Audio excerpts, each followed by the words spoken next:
আমার নবী বলে গেছে ইন্নামা আনা কাসিমুন ওয়াল্লাহু ইউতি। যে ইলম তুমি পেয়েছো, যার কারণে তুমি মুহাদ্দিস হলা, মুফতি হলা, ইসলামিক স্কলার হলা, ইসলামিক স্কলার হয়ে মঞ্চে বসে এইভাবে হাত পা নেড়ে বলতেছো আমি স্কলার, আমি মুহাদ্দিস, মুফাসসির, নবী নিরক্ষর। খবরদার এই বেয়াদবি করো না। ইন্নামা আনা কাসিমুন ওয়াল্লাহু ইউতি, এটা সহিহ বুখারীর কিতাবুল ইলমে মাত্র 71 নম্বর হাদিস। বুখারীতে তাকরার সারা 4000 হাদিস আছে। 71 নম্বর হাদিসে বলা হলো আমার নবী প্রথমে বললেন আল্লাহ যার ভালো চায় ইলমে দ্বীনের পাণ্ডিত্য দেয়। এরপরে বললেন একই হাদিসে এবং এই ইলম দেয় আল্লাহ, বন্টনকারী আমি মদিনাওয়ালা নবী মুহাম্মদ রাসূলুল্লাহ সাল্লাল্লাহু আলাইহি ওয়াসাল্লাম। একটু জোরে বলবেন না সুবহানাল্লাহ। আল্লাহ বলছেন দুনিয়াতে প্রথম কোরআনের আমার নবীর উপরে যেই আয়াত নাজিল হলো, এই পৃথিবীতে আমাদের নবী দুনিয়াতে প্রথমে আসেন নাই, এসেছেন আদম আলাইহিস সালাম। যদিও সৃষ্টির দিক থেকে আমার নবীজি সরওয়ারে কায়নাত সাল্লাল্লাহু আলাইহি ওয়াসাল্লাম হচ্ছেন সবার আগে, কিন্তু দুনিয়া এসেছেন সবার শেষে। বলে না সবার শেষে। ঠিক তেমনি আল্লাহর যে কালাম, আল্লাহ যেহেতু আল্লাহর কোনো শুরু নেই, শেষ নেই, আল্লাহ আজলি আবাদি। সবাই জোরে বলেন আল্লাহু আকবার।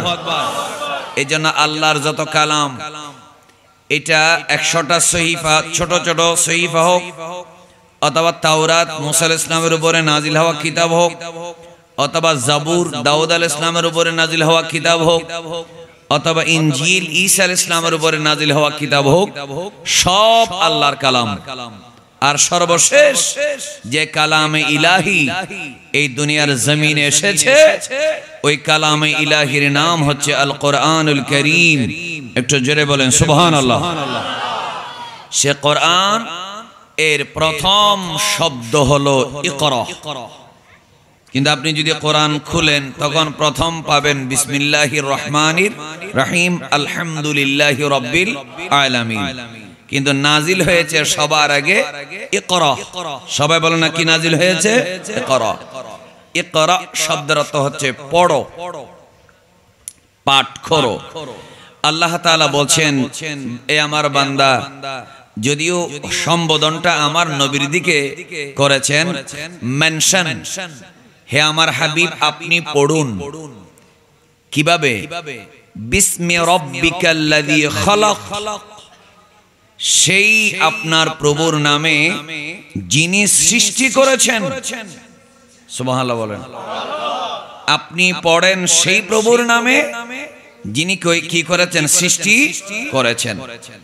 এই সূরা এই আয়াত সহ পরপর 5টি আয়াত সবার আগে আমার নবীর উপরে নাজিল হলো। তাহলে এখানে আমরা যারা নোয়াপাড়া মাহফিলে শিকদারপাড়ায় বসেছি, আমরা দেখলাম ইসলাম এত সুন্দর। ইসলামের নবীর উপরে যে কিতাব নাজিল হলো, এই কিতাবের প্রথম যেটা নাজিল হয়েছে শব্দ, সেটা হচ্ছে পড়ো। বলা না শব্দটা কি? পড়ো। আর এখন আমাদের সবচেয়ে বেশি কম যেটা, সেটা হচ্ছে পড়া। আচ্ছা বলুন তো দেখি, যিনি পড়েন, পড়ার মধ্যে যে স্বাদ আছে, শোনার মধ্যে কি সে স্বাদ আছে? কথা বলে না কেন? শোনার মধ্যে স্বাদ বেশি নাকি পড়ার মধ্যে স্বাদ বেশি?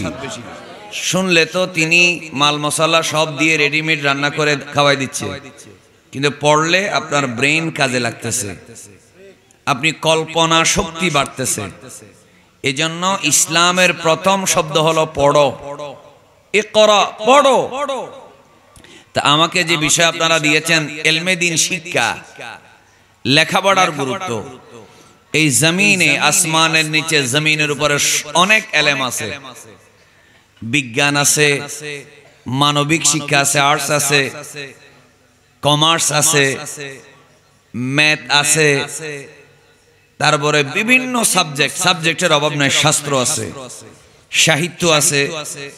কিন্তু বাবার আমার, যদি বলা হয় কোন ইলম, কোন বিদ্যাটা আমাদেরকে আল্লাহ দিয়েছেন সরাসরি, তখন আপনারা সবাই বলবেন পৃথিবীতে যত কঠিন কঠিন ম্যাথের বই আছে, প্রতি বছর নোবেল যখন ঘোষণা করা হয়, কিছু লোকেরা ম্যাথের মধ্যে নোবেল পায়, কেউ উপন্যাসে পায়, কেউ কবিতায় পায়, সাহিত্যে পায়, কেউ অর্থনীতিতে পায়, কেউ শান্তিতে পায়, আছে না নাই? তো বিভিন্ন সাবজেক্টে মানুষ নোবেল পায়।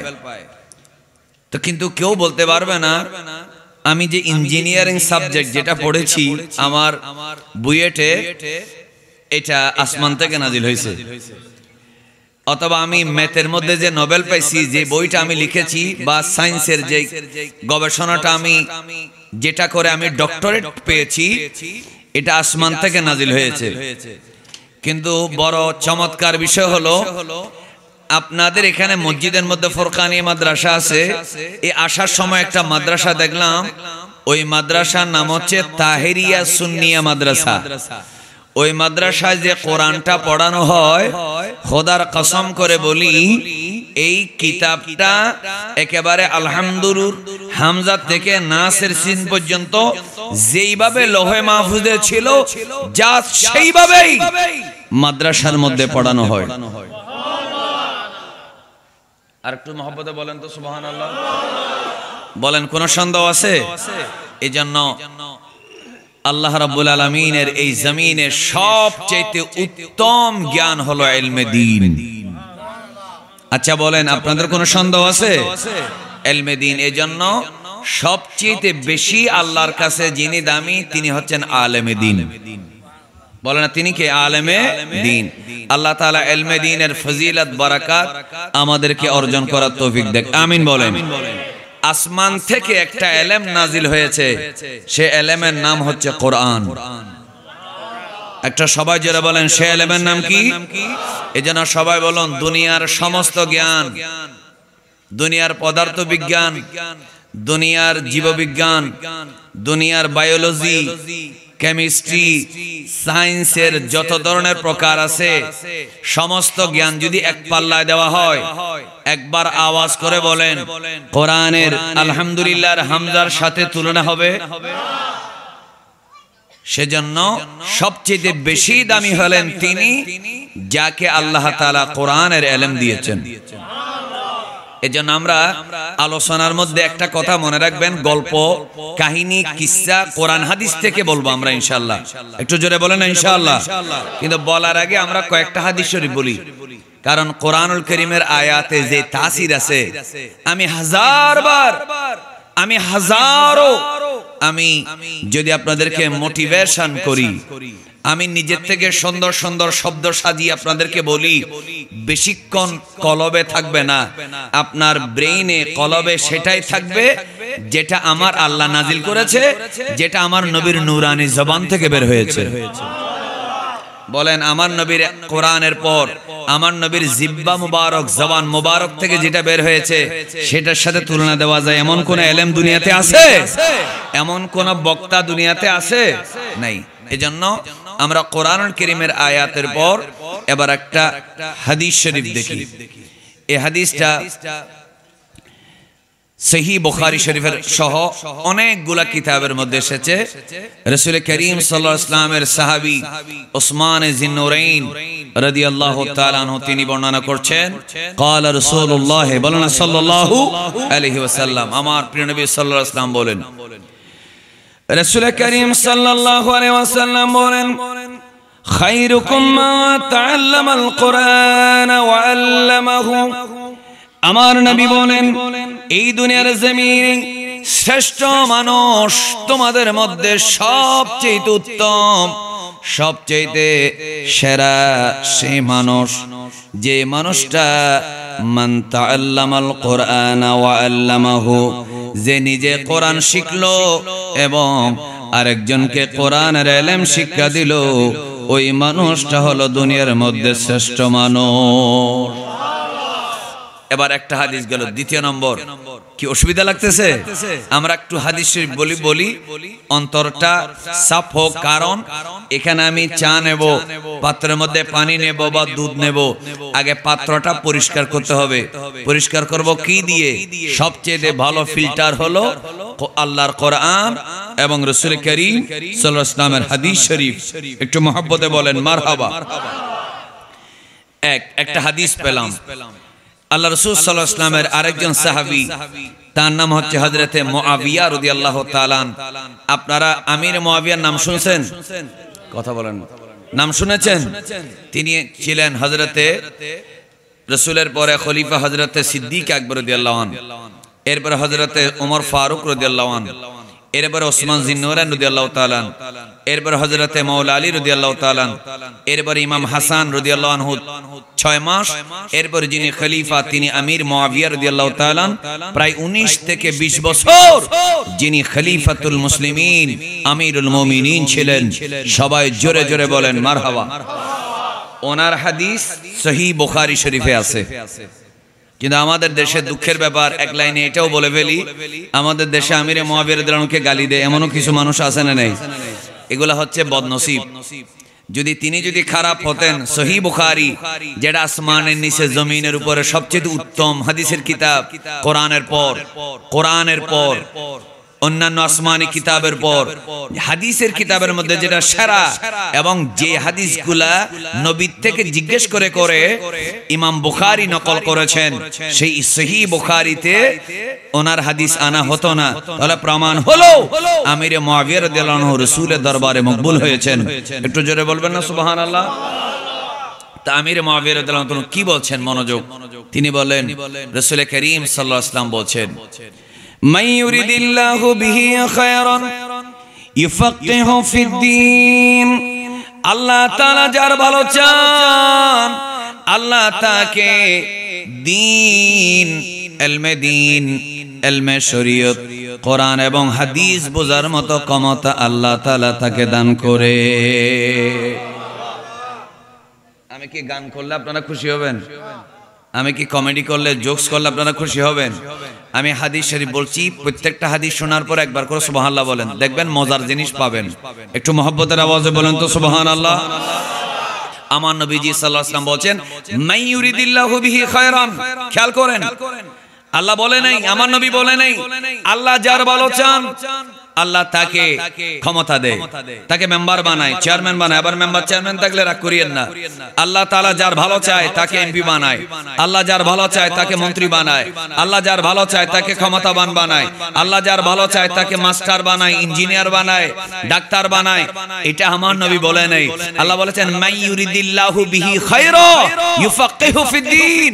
আল্লাহ যার ভালো চায় আল্লাহ তাকে ইলমে দ্বীনের গভীরতা দান করে। ইলমে দ্বীনের গভীরতা তাকে দান করা হয় যাকে আল্লাহ পছন্দ করে। এরপরে আমার প্রিয় নবী সাল্লাল্লাহু আলাইহি ওয়াসাল্লাম বলেন, ইন্নামা আনা কাসিমুন ওয়াল্লাহু ইউতি। আর সে ইলম তোমরা যার তার কাছ থেকে পাবা না, এই ইলম দেয় আল্লাহ আর বন্টন করি আমি হাবিবুল্লাহ সাল্লাল্লাহু আলাইহি ওয়াসাল্লাম। একটু মহব্বতের আওয়াজে বলবেন না মারহাবা। এই যে আলেম ওলামারা আছেন, আল্লাহ তাআলার প্রিয় নবী সাল্লাল্লাহু আলাইহি ওয়াসাল্লাম বলেন, ইলম অনেকে শিক্ষা দেয়, কওমি মাদ্রাসায়ও ইলম শিক্ষা দেওয়া হয়। আহলে হাদিসরাও অনেক হাদিস মুখস্থ থাকে পৃষ্ঠা নম্বর সহ, কিন্তু তারা কি বলে, আমি আমার উস্তাদ থেকে শিখেছি, আমি আমার উস্তাদ থেকে পেয়েছি, আমাকে আমার উস্তাদ শিখিয়েছে। কিন্তু ১৫০০ বছর আগে আমার নবী বলে গেছে, ইন্নামা আনা কাসিমুন ওয়াল্লাহু ইউতি। যে ইলম তুমি পেয়েছো, যার কারণে তুমি মুহাদ্দিস হলা, মুফতি হলা, ইসলামিক স্কলার হলা, ইসলামিক স্কলার হয়ে মঞ্চে বসে এইভাবে হাত পা নেড়ে বলতেছো আমি স্কলার, আমি মুহাদ্দিস, মুফাসসির, নবী নিরক্ষর। খবরদার এই বেয়াদবি করো না। ইন্নামা আনা কাসিমুন ওয়াল্লাহু ইউতি, এটা সহিহ বুখারীর কিতাবুল ইলমে মাত্র ৭১ নম্বর হাদিস। বুখারীতে তাকরার সারা ৪০০০ হাদিস আছে। ৭১ নম্বর হাদিসে বলা হলো, আমার নবী প্রথমে বললেন আল্লাহ যার ভালো চায় ইলমে দ্বীনের পাণ্ডিত্য দেয়। এরপরে বললেন একই হাদিসে, এবং এই ইলম দেয় আল্লাহ, বন্টনকারী আমি মদিনাওয়ালা নবী মুহাম্মদ রাসূলুল্লাহ সাল্লাল্লাহু আলাইহি ওয়াসাল্লাম। একটু জোরে বলবেন না সুবহানাল্লাহ। আচ্ছা বলুন, এই হাদিস আপনি এখন আমার থেকে শুনেছেন, মাদ্রাসায় পড়েন নাই, আপনি বলেন এখন কেউ যদি বলে, কোন মুফাসসির কোন মুহাদ্দিস যদি বলে আমার নবী আলিফ বা তা সা জানতেন না, আপনি বিশ্বাস করবেন? আওয়াজ করে বলেন, আমার নবী আলিফ বা তা চিনতেন না, দেখে দেখে পড়তে পারতেন না, এই কথা বললে আওয়াজ করে বলেন আপনারা কি কোনোদিন বিশ্বাস করবেন? তাহলে এটার দ্বারা প্রমাণ হয় যত আলেম এলেম পেয়েছে, যত বক্তা বক্তৃতার আর্ট শিখেছে, যত মানুষ মুফতি হয়েছে, যত মানুষ মুফাসসির হয়েছে, যত মানুষ মুহাদ্দিস হয়েছে, যত মানুষ ইসলামিক স্কলার হয়েছে, যত মানুষ ফকি হয়েছে, সব হবে, সবার এলেম আল্লাহ দেয়, আর এটা মদিনার থেকে সাপ্লাই হয়। এই জন্য রাসূল করিম সাল্লাল্লাহু আলাইহি ওয়াসাল্লামকে বাদ দিয়ে আওয়াজ করে বলেন কোন মুহাদ্দিস মুফতি হতে পারে না। এরপরে এখন হাদিস শেষ হয় নাই, আমার প্রিয় নবী সরওয়ারে কায়নাত সাল্লাল্লাহু আলাইহি ওয়াসাল্লাম বড় চমৎকার করে বলেন, লা তাজালা হাযিহিল উম্মাহ কাইমাতান আলাল হক আলা আমরিল্লাহি হাত্তা ইয়াতিয়া আমরুল্লাহ। একটু মহব্বতের আওয়াজে বলেন তো সুবহানাল্লাহ। এরপরে আমার প্রিয় নবী সাল্লাল্লাহু আলাইহি ওয়াসাল্লাম বড় চমৎকার করে বলছেন, আমার দয়াল নবী বলেন, এ দুনিয়ার মানুষ শোনো, এই দুনিয়াতে যত এলেম, যত মানুষের সিনার মধ্যে যত এলেম, সব আল্লাহ তাআলা দান করে, আর আমি নবীজি নিজে বন্টন করি। এরপরে আমার নবী সাল্লাল্লাহু আলাইহি ওয়াসাল্লাম বলেন, লান তাজালা হাযিহিল উম্মাহ কাইমাতান আলা আমরিল্লাহি হাত্তা ইয়াতিয়া আমরুল্লাহ। কিয়ামত পর্যন্ত আমার উম্মতের মধ্যে সব আলেম, সব মুফতি, সব মুহাদ্দিস, সব ইসলামিক স্কলার, সব ইসলামী দল তথাকথিত সবাই একসাথে বরবাদ যাবে না। আমার উম্মতের মধ্যে সব সময় একটা দল হকের উপরে থাকবে কিয়ামত পর্যন্ত, আমি নবী তার গ্যারান্টি দিয়ে দিলাম। তো এখানে এটার শরা কি? এই হাদিসের শরা কি? শরা হচ্ছে, এই হাদিসের ব্যাখ্যা হলো কি জানেন? এদিকে দেখবেন মুসা আলাইহিস সালাম দুনিয়া থেকে গেলেন, যাওয়ার সাথে সাথে মনে করেন, এটা আমি আপনাদেরকে শুধু দৃষ্টি আকর্ষণের জন্য বলছি, তাওরাত কিতাব আসমান থেকে রেডিমেড লেখা অবস্থায় পৃষ্ঠা সহ নাজিল হয়েছে। সুবহানাল্লাহ বলেন না কেন?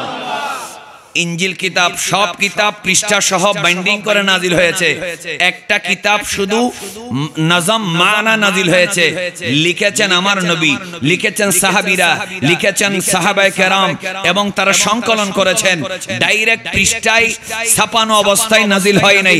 তারপরও তাওরাত কিতাব মুসা আলাইহিস সালাম যখন দুনিয়া থেকে কবরে রওজায় চলে গেলেন, কেউ যখন পয়সাওয়ালার ছেলে যখন জেনা করলো, পয়সাওয়ালা বিশাল একটা টাকার তোলে নিয়ে, তখন তো আর হাজার হাজার প্রেস ছিল না, একটা প্রেস থেকে 1 লাখ কপি তাওরাত ছাপানোর ব্যবস্থা ছিল না, একেবারে রেস্ট্রিক্টেড ছিল। হয়তো 2-4 জন 5 জন 10 জন আলেমের কাছে, গির্জার পাদ্রীর কাছে এই কপিগুলো ছিল, অর্থাৎ একটা থেকে আরেকটা কপি করা হয়েছে, সেখান থেকে আরেকটা কপি করা হয়েছে। তখন যখন একটা পয়সাওয়ালা মেম্বার, চেয়ারম্যান, কাউন্সিলর, মেয়র অথবা এমপি, মন্ত্রী অথবা ক্ষমতাবান বাদশা, উজির, নাজির, তখন যে শব্দগুলো পরিভাষাগুলো ব্যবহার করা হয়, তাদের ছেলেরা যদি জানা করত, তখন তারা তো জানে তাওরাতে লেখা আছে 100 দড়া মারতে হবে, চুরি করেছে হাত কাটতে হবে, মদ খেয়েছে 80 দড়া মারতে হবে। তখন টাকার বস্তা নিয়ে 5 জন মৌলবী, যাদের কাছে তাওরাতের পৃষ্ঠা আছে, তাদের কাছে গিয়ে বলতো, এই আয়াতটা দয়া করে সূর্য উঠার আগেই মুছে যেতে হবে। একটু সবাই জোরে বলবেন না নাউজুবিল্লাহ? আরো জোরে বলেন। তখন ওই পয়সাওয়ালার ছেলেকে বাঁচানোর জন্য, রাজা বাদশার ছেলেকে বাঁচানোর জন্য জেনার আয়াতটা মুছে দিল। আরেকজনে চুরি করলো, চুরির আয়াতটা মুছে দিল। আরেকজনে ডাকাতি করলো, ডাকাতির শাস্তির আয়াতটা মুছে দেওয়া হলো। আরেকজনে মদ খাইলো, মদ খাইলে 80 দড়া মারতে হয়, সেটা মুছে দেওয়া হলো। এইভাবে ধীরে ধীরে মুসা আলাইহিস সালামের উম্মতের মধ্যে যারা আলেম, তারাই মুসা আলাইহিস সালামের উপরে নাজিল হওয়া তাওরাতকে এই দুনিয়ার জমিন থেকে একেবারেই রদ বদল করে, আসল আর ভেজালের সাথে মিশ্রণ করে এটা সম্পূর্ণভাবে পরিত্যক্ত করে ফেলেছে, তাহরিফ করে ফেলেছে। একটু চিৎকার করে কি নাউজুবিল্লাহ বলবেন না? কিন্তু আমার ভাইয়েরা যারা নোয়াপাড়ায় আমার সামনে বসেছেন, একবার মহব্বতের আওয়াজে বলেন তো দেখি, আমার নবীর উপরে যে কোরআন নাজিল হয়েছে সে কোরআন এখনো আছে না নেই? ডানে বামে সামনে পিছনে একসাথে সবাই বলেন, যে কোরআন মসজিদে নববীতে তেলাওয়াত হয়, ওয়াহাবি সুন্নি ভাগ আছে, শিয়া সুন্নি অনেক ভাগ আছে, খারেজি রাফিজি ভাগ আছে, মিলাদ কিয়ামনি অনেক পার্থক্য আছে, কিন্তু যে কোরআন কাবা শরীফে তেলাওয়াত হয়, যে কোরআন মদিনা শরীফে মসজিদে নববীতে তেলাওয়াত হয়, যে কোরআন আল আজহার ইউনিভার্সিটিতে তাফসীর ডিপার্টমেন্টে পড়ানো হয়, যে কোরআন জামিয়া আহমদিয়া সুন্নি আলিয়ায় পড়ানো হয়, সে কি কোরআন কওমি মাদ্রাসায় পড়ানো হয়। আওয়াজ করে বলুন, ১৫০০ বছর পর্যন্ত কোরআন এই জমিনে রেখেছেন কে? আওয়াজ করে বলেন, কে রেখেছেন? কাদের মাধ্যমে? আলেমে দ্বীন আর হাফেজে কোরআনের মাধ্যমে। একবার সবাই জোরে বলবেন না মারহাবা। এজন্য রাসূল করিম সাল্লাল্লাহু আলাইহি সাল্লাম ইলমে দ্বীনের কথা বলতে গিয়ে হঠাৎ করে বলে ফেললেন, লান তাজালা হাযিহিল উম্মাতু কাইমাতান আলা আমরিল্লাহ হাত্তা ইয়াতি আমরুল্লাহ। কিয়ামত পর্যন্ত আমার উম্মতের মধ্যে ইহুদিদের মতো টাকার বিনিময়ে কোরআনের আয়াত মুছে দেবে, রদ বদল করবে, কিছু থাকবে, সবাই নয়, আয়াত পাল্টে দেবে, আয়াত পাল্টে দেবে, শিরকি বিরুদ্ধে ওয়াজ করে আবার পূজা করতে যাবে। এই ধরনের সবাই হবে না, একটা দল সব সময় সদা সর্বদা দ্বীনের উপরে অটল থাকবে, এই গ্যারান্টি আমি রাসূল দিচ্ছি। এজন্য বলুন, কোরআনকে যদিও আয়াত পাল্টে দেওয়া যায় না, কিন্তু তাফসীর পাল্টে দেওয়ার মতো কিছু বদবক্ত আছে না নেই? কথা বলো না কেন, আছে না নেই? কিন্তু রাসূল করিম সাল্লাল্লাহু আলাইহি ওয়াসাল্লাম গ্যারান্টি দিলেন না, সবাই পারবে না। এক দল চাইলে আর এক দল কান টেনে বসাই দিবে। এত আস্তে সুবহানাল্লাহ আরো জোরে বলেন না কেন? একদল যখন চাইবে আর একদল থাপ্পড় মেরে বসাই দিবে। একদল যদি কোরআন হাদিসকে কি করতে চায়, পরিবর্তন করতে চায়, আর একদল ঝাঁটার বাড়ি দিয়ে তাকে তাড়াই দিবে। এই সত্য কোরআন হাদিস কিয়ামত পর্যন্ত থাকবে, এটা আমার নবীর শ্রেষ্ঠত্বের দলিল। একটু জোরে বলবেন না সুবহানাল্লাহ। কোরআন জিন্দা, ইসলাম জিন্দা, কার আরেকটা কারণ, সেটা হচ্ছে আমার নবী মদিনা শরীফে জিন্দা। বলেন, আমার নবী মদিনা শরীফে জিন্দা আছে। এই বিশ্বাস যাদের আছে সবাই জোরে জোরে ইয়া রাসূলুল্লাহ, আরে জোরে জোরে বলি ইয়া রাসূলুল্লাহ। আপনারি নূরের ঝলক লাগিয়া কবরের আঁধার যাবে চলিয়া, ওগো দিয়েনে গো দেখা কবরে আসিয়া, ইয়া রাসূলুল্লাহ।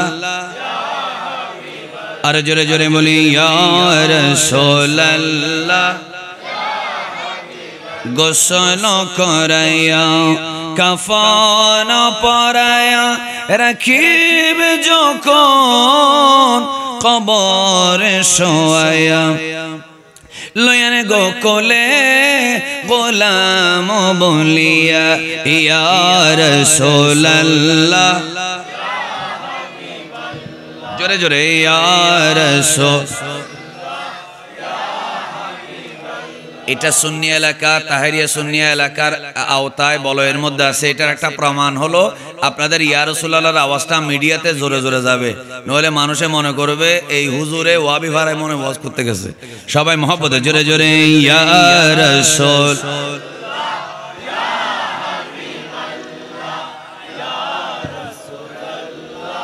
সাল্লাল্লাহু আলাইহি ওয়াসাল্লাম। এবার আসুন আরেকটা হাদিস শরীফ আমরা তেলাওয়াত করি।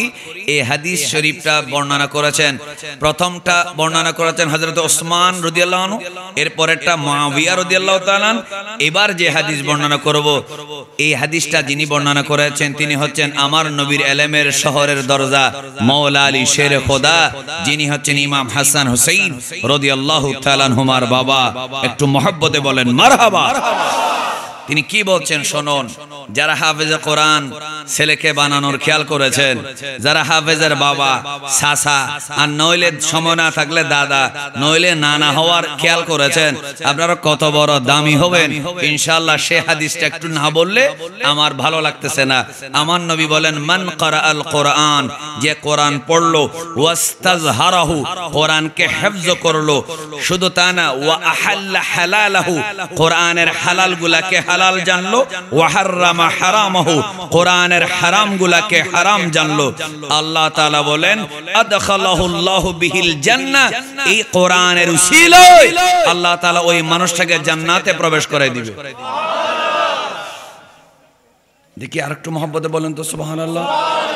এদিকে দেখেন, এদিকে দেখেন, এখানে একটা শর্ত আছে। নাম্বার 1 কোরআন পড়লো, 2 ওয়াস্তাজহারাহু, কোরআন মুখস্থ করলো, 3 ওয়া আহাল্লা হালালাহু, হালালকে হালাল জানলো, ওয়া হাররামা হারামাহু, এবং হারামকে হারাম জানলো, অর্থাৎ হালালগুলাকে পালন করলো, হারামগুলাকে বর্জন করলো। আচ্ছা সবাই বলুন, আমাদের ছেলেরা বলুন দেখি, মদ হালাল না হারাম? একসাথে বলতে হবে, আরো জোরে বলেন। অশ্লীল সিনেমার নাচ গান হালাল নাকি হারাম? জুয়া, কি রে সবাই একসাথে বলতে হবে তো। জুয়া অনলাইনে হলে বলেন, অনলাইনে হলে অবশ্যই হারাম। আমার প্রিয় নবী সাল্লাল্লাহু আলাইহি ওয়াসাল্লাম, শুধু কোরআনেও আছে, আল্লাহ তাআলা বলেন ইন্নামাল খামরু ওয়াল মাইসিরু ওয়াল আনসাবু ওয়াল আজলামু রিজসুম মিন আমালি শাইতান। এদিকে তাকান, আমার আল্লাহ বলেন কোরআনের আয়াত, নিশ্চয় মদ আর জুয়া আর প্রতিমা পূজা অর্থাৎ স্ট্যাচু বানিয়ে তাজিম করা, সম্মান করা, তারপরে 4 নম্বর হচ্ছে তীর নিক্ষেপ করে জাহেলি যুগের সিস্টেম অনুযায়ী ভাগ্য নির্ধারণ করা।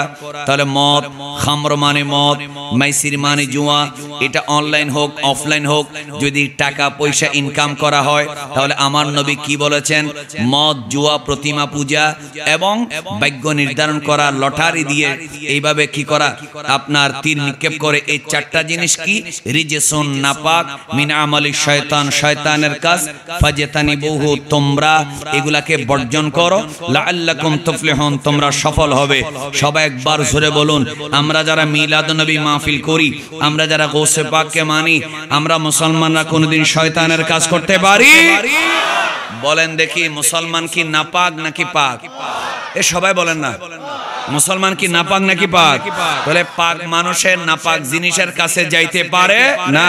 আল্লাহ বলেছে, আমার ভাইয়েরা আমি কি করব, আপনি যদি বরবাদ যান, নিজের যদি জাহান্নামে যেতে চান, আপনাদেরকে বলছি না, যাদের অভ্যাস আছে তাদেরকে বলছি, আমি আপনাকে কি করব, আমার বলে দেওয়া দরকার, জানিয়ে দেওয়া দরকার। আমি জানিয়ে দিলাম, আল্লাহ বলে মদ এটা নাপাক, জুয়া এটা নাপাক, শুধু হারাম নয়, নাপাক, মদ নাপাক এবং জুয়া নাপাক। আবার কি শয়তানের কাজ, একই আয়াতে পূজার কথা, একই আয়াতে মদের কথা, একই আয়াতে জুয়ার কথা। এখন মুসলমানের ছেলে, তাকে যদি 100 কোটি টাকা দেওয়া হয়, একবারের জন্য দুর্গা পূজার সামনে মাথা নত করবে না, একদিনের জন্য পূজা করবে না। যে আয়াতে মদকে নাপাক বলা হলো, যে আয়াতে জুয়াকে নাপাক বলা হলো, যে আয়াতে দুর্গা পূজাকে এবং সমস্ত প্রতিমা পূজাকে নাপাক বলা হলো, এখন মুসলমানের ছেলে যদি সে যদি মদ আর জুয়া, অনলাইনে অফলাইনে জুয়া খেলে, আওয়াজ করে বলেন, সে কি হাসরের মাঠে আমার নবীর সামনে মুখ দেখাতে পারবে? আওয়াজ করবার না, মুখ দেখাতে পারবে? এজন্য ভাইয়ের আমার নবী বড় চমৎকার করে বলেছেন, কোরআন পড়লো, কোরআন মুখস্থ করলো এবং কোরআনের উপরে আমল করলো। আবার আরেকটা কথা বলি, আমার নবীর একটা হাদিস বলি, কি আপনাদের কি অসুবিধা লাগতেছে? আমার প্রিয় নবী সাল্লাল্লাহু আলাইহি ওয়াসাল্লাম বললেন, কেউ যদি জুয়া খেলার তাস বা গুটিকে হাতে ধরে, হাতে ধরার পরে সে যদি ইনকাম না করে বিনোদনের জন্য খেলে, তাস খেলে, যদি কিমার না হয়, যদি কিমার মান আখাদা বিন নারদিশির, কেউ যদি জুয়ার গুটিকে হাতে ধরে এমনে খেলে সময় পাস করার জন্য, কি করে নাই, টাকা নেয় নাই, বলে না কিনে নাই, টাকা নেয় নাই। আমার নবীজি বললেন আখাদা, সে কি করলো, সাবাগা ইয়াদাহু, সে তার হাতকে ডুবাইলো ফি লাহমিল ফি দামিল খিনজির, সে যেন শুকরের রক্তের মধ্যে হাতটা ডুবাইয়ে শুকরের রক্ত আর টুকরা টুকরা মাংস নিয়ে খেলাধুলা করলো। আর যে ব্যক্তি এই জুয়া খেলার গুটি, তাস বা অনলাইন হোক অফলাইন হোক, সে কেউ যদি খেলে, খেলার পরে যদি কিমারান, সে যদি সেখান থেকে টাকা ইনকাম করে, সে যেন আকালা লাহমাল খিনজির ওয়া দামাহু, সে যেন শুকরের গোশত এবং রক্ত খেলো। একটু জোরে বলবেন না নাউজুবিল্লাহ? আরো জোরে বলেন। এখন এগুলাকে যদি আপনাদের ওয়াজ মনে না হয়, আমার কিছু করার নেই, এগুলাই এই সময়ের সবচেয়ে বড় ওয়াজ। এই জোরে বলে ঠিক না? একটা ছেলে মাহফিল করবে, মাহফিলে আসবে, ওয়াজ শুনবে, একটা ছেলে শবে বরাতেও যাবে, শবে কদর পালন করবে, মিলাদু কিয়াম করবে, ইসলামী জলসায় যাবে, তাওহীদি জলসা হবে অথবা সুন্নি জলসা হবে, মুসলমান দাবি করবে, কিন্তু সেই ছেলে জুয়া খেলে সেখান থেকে ইনকাম করবে। আমার ভাইরা, এটা কখনো আমার নবীর উম্মতের বৈশিষ্ট্য হতে পারে না। কারণ আপনি কি শুকরের গোশত খাবেন না হরিতারা? আপনাকে যদি আমি 100 কোটি টাকা দিই, আমি তো দেব না, কোন সাকমা বৌদ্ধ যদি দেয়, আপনি এক টুকরা শুকরের গোশত খাবেন? এক গ্লাস, এক কাপ শুকরের রক্ত খাবেন? আমার নবী তো স্পষ্টভাবে বলে দিয়েছেন, কেউ যদি এই জুয়া খেলার গুটি, তাস নিয়ে খেলা করে, সে যেন শুকরের গোশতের মধ্যে, রক্তের মধ্যে হাত ডুবাইয়া খেলা করলো। আর যদি সেখান থেকে ইনকাম খায়, সে যেন শুকরের রক্ত আর গোশত খাইলো। আরেকবার চিল্লায়ে বলা যাবে না নাউজুবিল্লাহ? বলুন, আমাদের এখান থেকে বেঁচে থাকার দরকার আছে না নাই? আল্লাহ আমাদেরকে বেঁচে থাকার তৌফিক দেখ, আমিন বলেন। এবার আসুন বাবার আমার, শুনুন, রাসূল করিম সাল্লাল্লাহু আলাইহি ওয়াসাল্লাম বলেন, কেউ যদি কোরআন পড়ে, কোরআন মুখস্থ করে, কোরআনের হালালকে হালাল জানে, হারামকে হারাম জানে, আল্লাহ কি করবে? কোরআনের উসিলায়, বলেন কোরআনের উসিলায় আল্লাহ কি করবে? আদখালাহুল্লাহু বিহিল জান্নাহ, আল্লাহ তাকে জান্নাতে প্রবেশ করাবে। শুধু তা না, ওয়া শাফাহু ফি আশরাতিন মিন আহলি বাইতিহি কুল্লুহুম ওয়াজাবাত লাহুমুন নার, ওই মানুষটাকে আল্লাহ তার পরিবারের এমন 10 জনকে সুপারিশ করার ক্ষমতা দিবে, যে 10 জনের জন্য জাহান্নামে যাওয়া কনফার্ম হয়ে গেছে, জাহান্নামের টিকিট মানে অবধারিত হয়ে গেছে, জাহান্নামে প্রবেশ করা, শাস্তি পাওয়া, এটা নির্ধারিত হয়ে গেল। হাসরের মাঠে ওই মানুষ তার পরিবারের 10টা মানুষকে সুপারিশ করে হাত ধরে নিজেই জান্নাতে নিয়ে যেতে পারবে। সবাই আমার নোয়াপাড়ার, শিকদারপাড়ার ভাইয়েরা একটু মহব্বতের আওয়াজে বলুন, একজন হাফেজে কোরআনে যদি 10 জন পারে, আমার গোসবাকে কম পারবে? কথা বলে না, আমার গোসবাকে কি কম পারবে? এবার বলেন, আমার নবী, একটু জোরে বলেন না, আমার নবী আরো বেশি শব্দ 3 বার, একবার ডর করে না হন দেয়, একবার যদি ডর করে না হন, প্রত্যেক কিছু 3 বার হয় শাস্তি হিসেবে। আওয়াজ করে বলেন, আমার নবী আরো, না ভাই আরো জোরে, আমার নবী আরো কি বেশি? মানে কত? আমার নবী বলেন, যার অন্তরে যাররা পরিমাণ ঈমান আছে, আমি সেই উম্মতকে পর্যন্ত হাসরের মাঠে জান্নাতে নেওয়ার অধিকার আল্লাহ আমাকে দিবে। এখন আপনার খাসিয়তে যদি আমার নবী হাসরের মাঠে আপনাকে উম্মত হিসেবে পরিচয় না দেয়, তাহলে তো আটকে যাবেন। একটু জোরে বলেন না, ঠিক না? এবার সবাই মহব্বতের আওয়াজে বলুন, সাহাবায়ে একজন হাফেজে কোরআন, একজন কোরআনের হাফেজ 10 জনকে সুপারিশ করতে পারে। আর এই জায়গায় একজন ইসলামিক স্কলার হয়ে, আমি যে কোরআন পড়েছি সে কোরআন সে পড়েছে, আমি যে হাদিসগুলা পড়েছি সে হাদিস সে পড়েছে, এসে মাহফিলে, বিশাল তাফসীর মাহফিলে বলতেছে, আহলে হাদিসের বক্তা, ওয়াহাবি বক্তা বলতেছে, আখিরি নবী হাসরের মাঠে চিন্তা করবে, টেনশন করবে, আরে আমি নিজে বাঁচতে পারবো কিনা, আমার কি সওয়াবের পাল্লা বেশি ভারী হচ্ছে নাকি জাহান্নামের, নাকি গুনার পাল্লা বেশি ভারী হচ্ছে? আমার নবী নিজের চিন্তা নিজে করতে করতে পেরেশান হয়ে যাবে। একটু সবাই জোরে বলবেন না নাউজুবিল্লাহ? আমার নবী কি নিজের চিন্তা নিজে করবে নাকি উম্মতি করবে? উম্মতেরই মায়ায় নবী কাঁদেন বারে বার, মাফ করে দাও ও হে আল্লাহ উম্মত গুনাহগার। একটু জোরে বলেন না সুবহানাল্লাহ। রাসূল করিম সাল্লাল্লাহু আলাইহি সাল্লাম তিনি সুপারিশ করবেন, শুধু তা না, আমার নবী বলেন ইয়াশফাউ ইয়াউমাল কিয়ামাতি সালাসা, তিন শ্রেণীর মানুষ হাসরের মাঠে সুপারিশ করবে।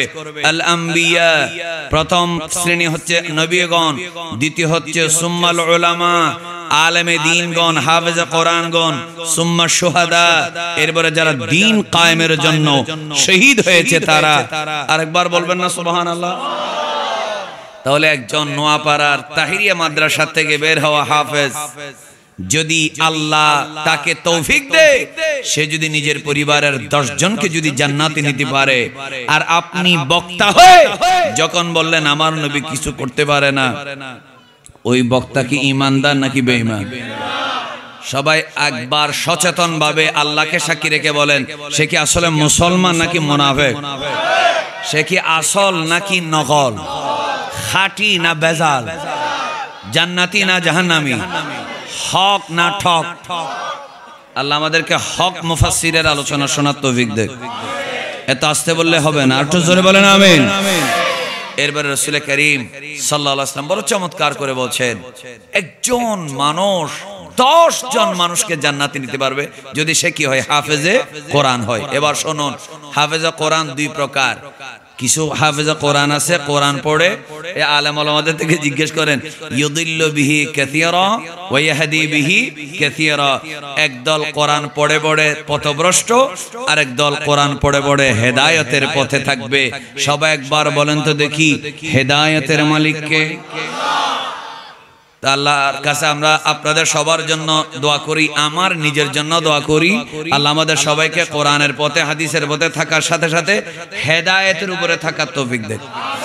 কারণ কোরআন পড়ব ঠিক আছে, কিন্তু হেদায়েত না থাকলে এই কোরআনের কোনো দাম নেই। সবকিছুর সার্টিফিকেট হচ্ছে পাসপোর্ট, জান্নাতে যাওয়ার ভিসা পাসপোর্ট হচ্ছে ঈমান। যার মধ্যে ঈমান নাই, আওয়াজ করে বলেন সে কোনোদিন জান্নাতে যেতে পারবে? এজন্য রাসূল করিম সাল্লাল্লাহু আলাইহি ওয়াসাল্লাম বলেন, আমার উম্মতের মধ্যে হাফেজ সে যদি ঈমানদার হয়, অবশ্যই সে 10 জনকে কোথায় নিতে পারবে? জান্নাতে নিতে পারবে। শুনুন, এবার আসুন আমার নবীর একটা ছোট্ট ঘটনা বলি। মদিনা শরীফে 2 জন ইহুদির নাম, এদিকে তাকান। ইহুদি বর্তমানেও দুনিয়াতে আছে না নেই? ইহুদিরা চায়, এখন চায় না শুধু, আমার নবীর যুগ থেকে এই যুগ পর্যন্ত ইহুদিরা প্রতি বছর সব সময় প্রতি সেকেন্ডে প্ল্যান করে, প্রোগ্রাম করে, তারা ষড়যন্ত্র করে। কি করে? আমার নবীর ইসলামকে যেন ধ্বংস করে দেওয়া যায়। এরা চিন্তা করে কোরআনকে কেমনে, ইহুদিদের তাওরাত কিতাব যেমন বিভিন্নভাবে বিকৃত হয়ে গেছে টাকার বিনিময়ে, ঠিক তেমনি ভাবে কোরআনকে কিভাবে মুছে দেওয়া যায়, কিভাবে আমার নবীর নামকে মুছে দেওয়া যায়, কিভাবে ইসলামকে মুছে দেওয়া যায়, এটা ইহুদিদের ষড়যন্ত্র। এজন্য টাকা দিয়ে ভাড়া করে ইসলামী সম্মেলন করে বলা হয় রাসূলকে দাঁড়িয়ে সালাম দিবা না। যদিও নিজের বক্তা ওয়াজ করতে আসবে, হেলিকপ্টার থেকে নামবে, 3 ঘন্টা আগে থেকে দাঁড়িয়ে আছে রোদের মধ্যে। কেন? আমার দলের বক্তা কিরি বেড়া, সে কোরআন হাদিস যেগুলো বলবে এগুলো তোদের মসজিদের খতিবে বলে না, বলে মাদ্রাসায় বলে না, বলে এলাকার হুজুরেরা বলে না, বলে, কিন্তু তার জন্য রোদের মধ্যে 3টা বাজে হেলিকপ্টার নামবে বলে দাঁড়িয়ে আছো কেন? বলে আমার বক্তাকে ভালোবাসি, এই জন্য রোদে দাঁড়িয়ে আছি। বলুন, যারা বক্তার জন্য 3 ঘন্টা রোদে দাঁড়িয়ে থাকতে পারে, আর জুমার দিন 5 মিনিট আমার নবীকে দাঁড়িয়ে সালাম দিতে পারে না, এরা কি ঈমানদার নাকি বেঈমান? বলে না মুসলমান নাকি মুনাফিক? এগুলো আপনাদের বোঝার দরকার। নিজের ফেভারিট বক্তার জন্য 3 ঘন্টা হেলিকপ্টার আসতেছে যেন দাঁড়ায় আসো, আর আমার নবীকে জুমার দিন 5 মিনিট সালাম দেওয়া হচ্ছে। তোমার কোমরে ব্যথা হয়, বেদাতের ফতোয়া দাও, তাহলে তোমার ঈমানে ডিস্টার্ব আছে।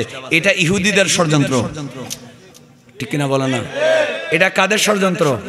মানে আপনি দুনিয়ার সব করবেন, একটা ছেলে গ্যালারিতে দাঁড়িয়ে সক্কা সক্কা সক্কা বলে 6 ঘন্টা দাঁড়িয়ে আছে, তার বিরুদ্ধে কোনো বেদাতের ফতোয়া নেই, ঠিক কিনা বলেন না? সিনেমা হলের সামনে টিকিটের জন্য দাঁড়িয়ে আছে 1.5 ঘন্টা, তার বিরুদ্ধে কোনো ফতোয়া নাই। কিন্তু আমার নবীর জন্য দাঁড়িয়ে মিছিল করলো ফতোয়া। আচ্ছা বলুন, কিছুদিন পরে ইলেকশন আসতেছে, এখানে বিভিন্ন দল যেমন থাকবে, ইসলামী দলও আছে না? আপনারা আমার সাথে কথা বলতে হবে। ইসলামী দলের প্রার্থীর জন্য ছবি দিয়ে মিছিল করা হবে না? কথা বলেন। মার্কার জন্য মিছিল হবে না? অমুক মার্কায় দিলে ভোট শান্তি পাবে। আমার দলের প্রার্থী যারা অমুক ভাই, এই অঞ্চলে প্রার্থী যারা অমুক ভাই সবার সেরা। আচ্ছা বলুন, এই যে একজন ব্যক্তিকে সংসদে পাঠানোর জন্য তার ছবি দিয়ে মার্কা দিয়ে মিছিল করা, এটা কি কোরআন হাদিসে সাহাবীর যুগে, তাবির যুগে, আল্লাহর নবীর পরে তবে তাবির যুগে কোন যুগে ছিল? সবাই বলো না কেন?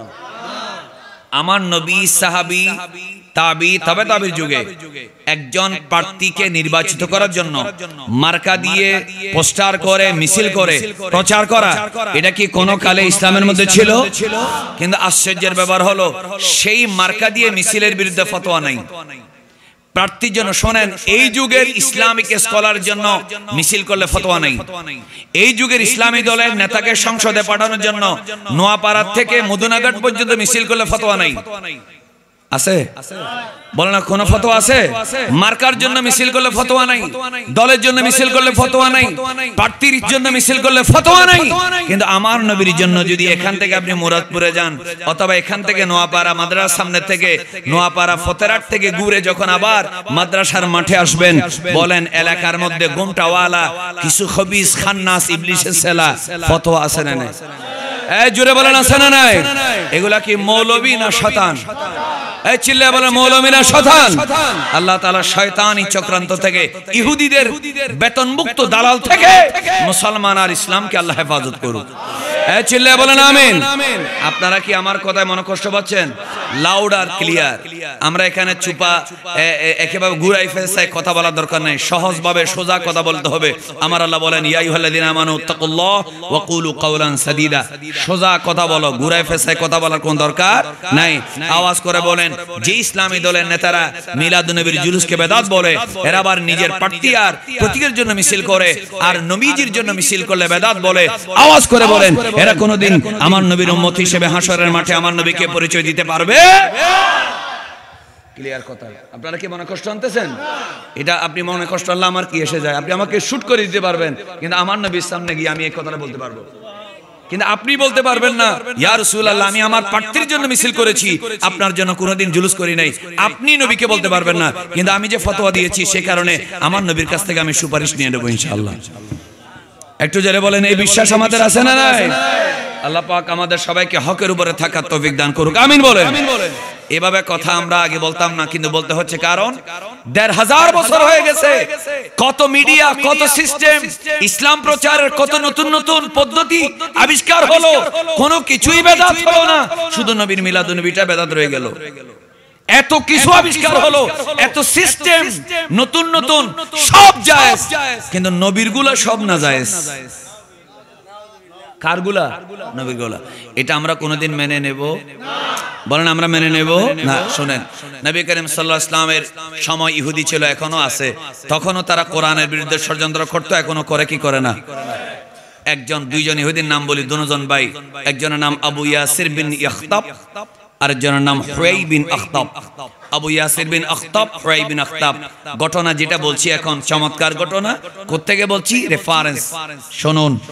এই ঘটনাটা আছে তাফসিরে কাবীরে মাফাতিহুল গায়ব, আল্লামা ইমাম ফখরুদ্দিন রাজি রাহমাতুল্লাহ আলাইহি বড় চমৎকার করে বলেছেন। আমার নবী একদিন কোরআন তেলাওয়াত করছেন, আলিফ লাম মিম, সুবহানাল্লাহ বলেন। যখন তেলাওয়াত করছেন যালিকাল কিতাবু লা রাইবা ফীহি হুদাল লিল মুত্তাকিন তেলাওয়াত করছেন, এমন সময় মদিনা শরীফে নবী করিম সাল্লাল্লাহু আলাইহি ওয়াসাল্লামের পাশ দিয়ে ইহুদি যাচ্ছে। মনে রাখবেন, আমার নবী মদিনায় গিয়ে একটা রাষ্ট্র পরিচালনা করেছেন, রাষ্ট্র গঠন করেছেন, সেই রাষ্ট্রে একটা সংবিধান বানিয়েছেন মিসাকে মদিনা, আর সেই দেশে ইহুদি খ্রিস্টানদেরকে বাক স্বাধীনতা দিয়েছেন, তাদেরকে ধর্মীয় অধিকার দিয়েছেন। কিন্তু আমার নবী কোনোদিন পূজা মণ্ডপে যায় নাই, ঠিক কিনা বলেন না? একটা হচ্ছে তাদের ধর্ম তাদেরকে পালন করতে দেওয়া, নাগরিক হিসেবে অধিকার দেওয়া, বাক স্বাধীনতা দেওয়া, কথা বলার অধিকার দেওয়া, আর একটা হচ্ছে সেখানে গিয়ে পূজার মধ্যে অংশগ্রহণ করা। বেশ কম আছে না নেই? ভাইয়ের আমার, কোনটা ইসলাম আর কোনটা কুফরি সেটা যারা বুঝে না তারা কি কোনোদিন ইসলামী দল হতে পারে? আল্লাহ আমাদের সবাইকে ইসলামী দলের চরিত্র কি, কাজ কি, কর্মসূচি কি বুঝার তৌফিক দেন। চিল্লায় আমিন বলেন। আমার প্রিয় নবী সাল্লাল্লাহু আলাইহি ওয়াসাল্লাম যখন পড়ছেন আলিফ লাম মিম যালিকাল কিতাবু লা রাইবা ফীহি হুদাল লিল মুত্তাকিন। ওই হুজরা শরীফের পাশ দিয়ে, মসজিদ নববীর পাশ দিয়ে আবু ইয়াসির বিন আখতাব তিনি যাচ্ছেন। তার নাম আবু ইয়াসির, আর তিনি হচ্ছেন ইহুদি। তিনি গিয়ে তার বড় ভাইকে বললেন, বড় ভাইয়ের নাম হুয়াই বিন আখতাব, বলেন ভাইয়া পাইছি একটা জিনিস। বলে কি পাইছো? ইসলামের নবী তাদের নাকি কোরআন তেলাওয়াত করতেছে। কোরআন তেলাওয়াতের মধ্যে করতেছে এইভাবে, আলিফ লাম মিম যালিকাল কিতাবু লা রাইবা ফীহি হুদাল লিল মুত্তাকিন, এভাবে পড়তেছে। তো যালিকাল কিতাব, ওইটা তো ইহুদির আরবি, এরা বুঝে। এমন কিতাব যে কিতাবের মধ্যে কোনো সন্দেহ নাই, এটা হচ্ছে মুত্তাকিদের জন্য হেদায়েত। সুবহানাল্লাহ বলেন। কিন্তু ভাইয়া এখানে একটা সমস্যা পাইছি কোরআনে। ও সমস্যাটা কি? কোরআনের সমস্যাটা হচ্ছে এখানে উনি পড়তেছেন আলিফ লাম মিম। তো আলিফ লাম মিম এরকম কোন শব্দ হইতে পারে? ক খ গ এগুলো তো অক্ষর। ক খ গ এটা তো অক্ষর। এ বি সি ডি এগুলো তো অক্ষর, এগুলো তো শব্দ না। এ বি সি ডি দিয়ে একটা শব্দ হইতে হবে, ক খ গ দিয়ে একটা শব্দ হইতে হবে। তা আলিফ লাম মিম এটা তো তিনটা হরফ। এটা ইনি কি তেলাওয়াত করলেন? এই একটা সমস্যা কোরআনের মধ্যে পাই গেছি। একটু নাউজুবিল্লাহ জোরে বলে না কেন? খুশি হই দোনো ভাইয়ে একবারে নাচতে নাচতে চলে আসছে নবীর কাছে।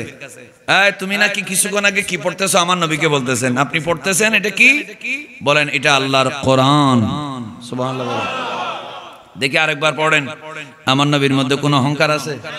আমার প্রিয় নবী সাল্লাল্লাহু আলাইহি ওয়াসাল্লাম পড়লেন আলিফ লাম মিম। বলেন থামেন থামেন, আর পড়তে হবে না। এটা কি বললেন? আলিফ লাম মিম এরকম অক্ষর অক্ষর, এগুলো কি বললেন? শব্দ। এটা তো কোনো শব্দ না। বলে শব্দ না, তাহলে এটা কি পড়লেন? আমার প্রিয় নবী সাল্লাল্লাহু আলাইহি ওয়াসাল্লাম তো কারো কাছে এটার অর্থ বলেন নাই। কেন? কারণ এটা তাফসীরে লেখা আছে আল্লাহু ওয়া রাসূলুহু আ'লামু বিমুরাদিহি, আল্লাহু আ'লামু বিমুরাদিহি ওয়া রাসূলুহু, আল্লাহ এবং রাসূলই এটার অর্থ ভালো জানে। আল্লাহ কি বলেছেন, হাবিব কি নিয়েছেন, পাসওয়ার্ডে কি রহস্য আছে, এটা আল্লাহ জানে, আমার নবী জানে। সুবহানাল্লাহ বলেন। কিন্তু উম্মতের কাছে ফাঁস করেন নাই। বলেন ফাঁস করেন নাই। তবে কিছু কিছু তাফসীরে কিছু আইডিয়া দেওয়া হয়েছে, আমরা আজকে সেগুলা বলছি না। তো ইহুদি বলল এটার অর্থ কি? আমার নবী বলেন আল্লাহ ভালো জানেন। বলেন আল্লাহ। ইহুদি বলল অর্থ বলবো না। বলবো না, আল্লাহ ভালো জানেন। আমার নবী বলছেন কি আল্লাহ। ইহুদি সুযোগ পাইছে। সুযোগ মানে মনে করতেছে সুযোগ পাইছে আর কি। বলছে আমি বুঝতে পারছি এর ভিতর একটা দুর্বলতা আছে, এই জন্য তুমি ফাঁস করতেছো না। বলো দুর্বলতা কি? দুর্বলতা হলো এই আলিফ লাম মিম হচ্ছে একটা গোপন সংকেত। সে গোপন সংকেতটা কি? কোরআনে আরবিতে যত হরফ আছে আলিফ বা তা সা, প্রত্যেক হরফের একটা একটা সংখ্যার মান আছে। এটা যারা মাদ্রাসায় পড়ে তারা জানে। আলিফের মান 1, লামের মান, আমি সবগুলো বলতেছি না, আলিফ থেকে ইয়া পর্যন্ত বলতে গেলে তো ওয়াজ শেষ হয়ে যাবে। আলিফের মান 1, লামের মান 30, মিমের মান 40। তাহলে আলিফ লাম মিম 1 30 40 যোগ হলে কত হয়? 71। কত হইলো বলেন না? 71। তো ইহুদি বলল যেহেতু আলিফের মান 1, আপনিও জানেন আমিও জানি, লামের মান 30, মিমের মান 40, সুতরাং যোগ করে হলো 71।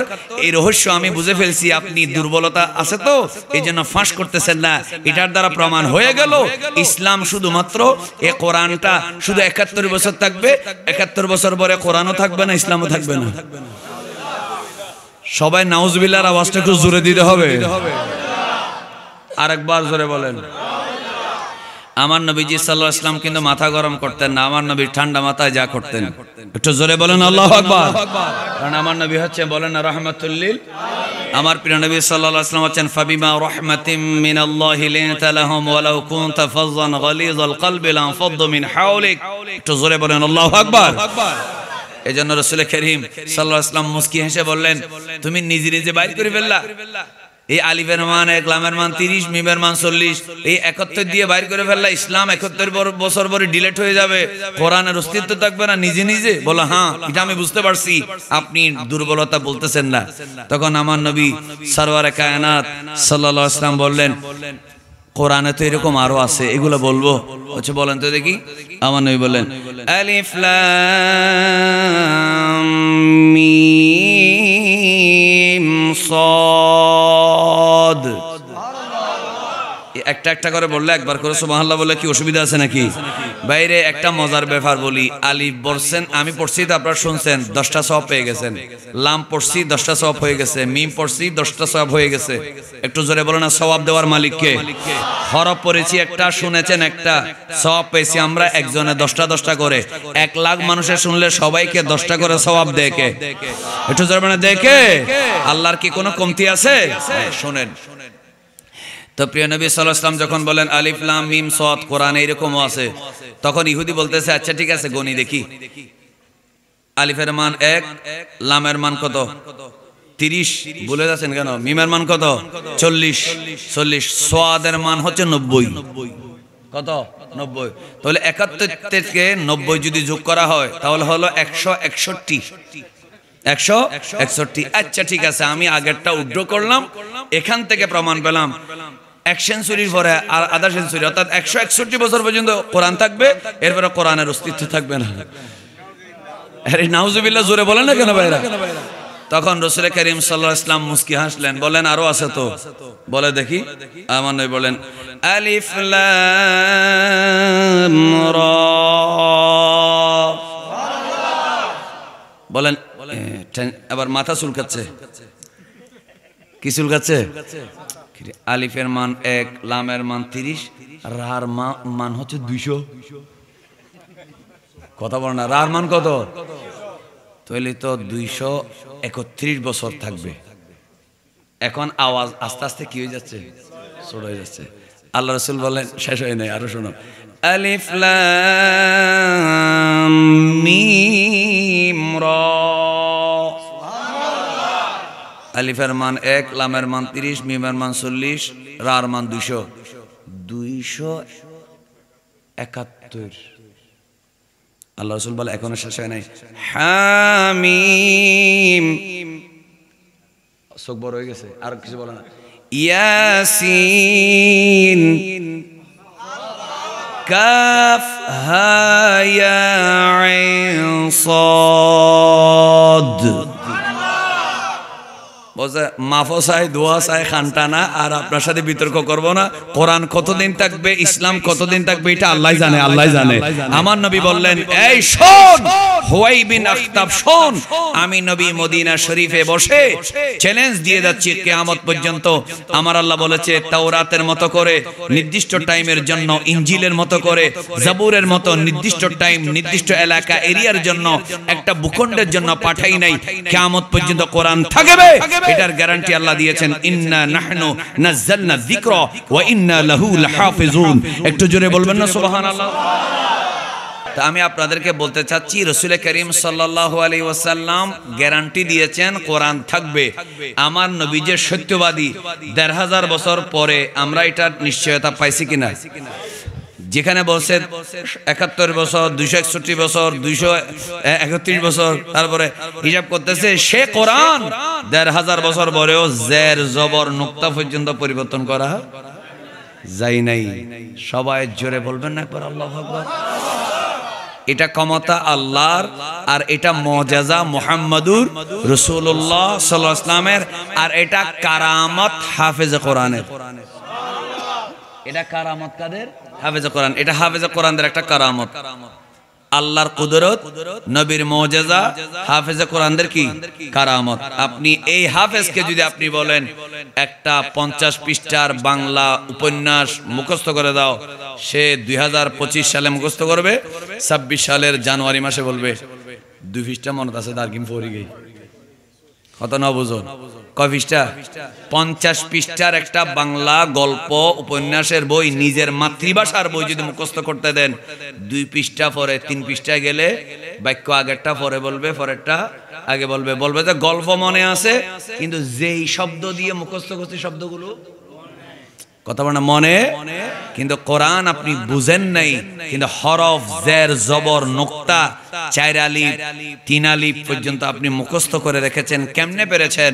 তো আমার আল্লাহ কোরআনুল কারীমের মধ্যে এটা বলে দিয়েছেন, ইন্না নাহনু নাযালনা যিকরা ওয়া ইন্না লাহু লাহাফিজুন।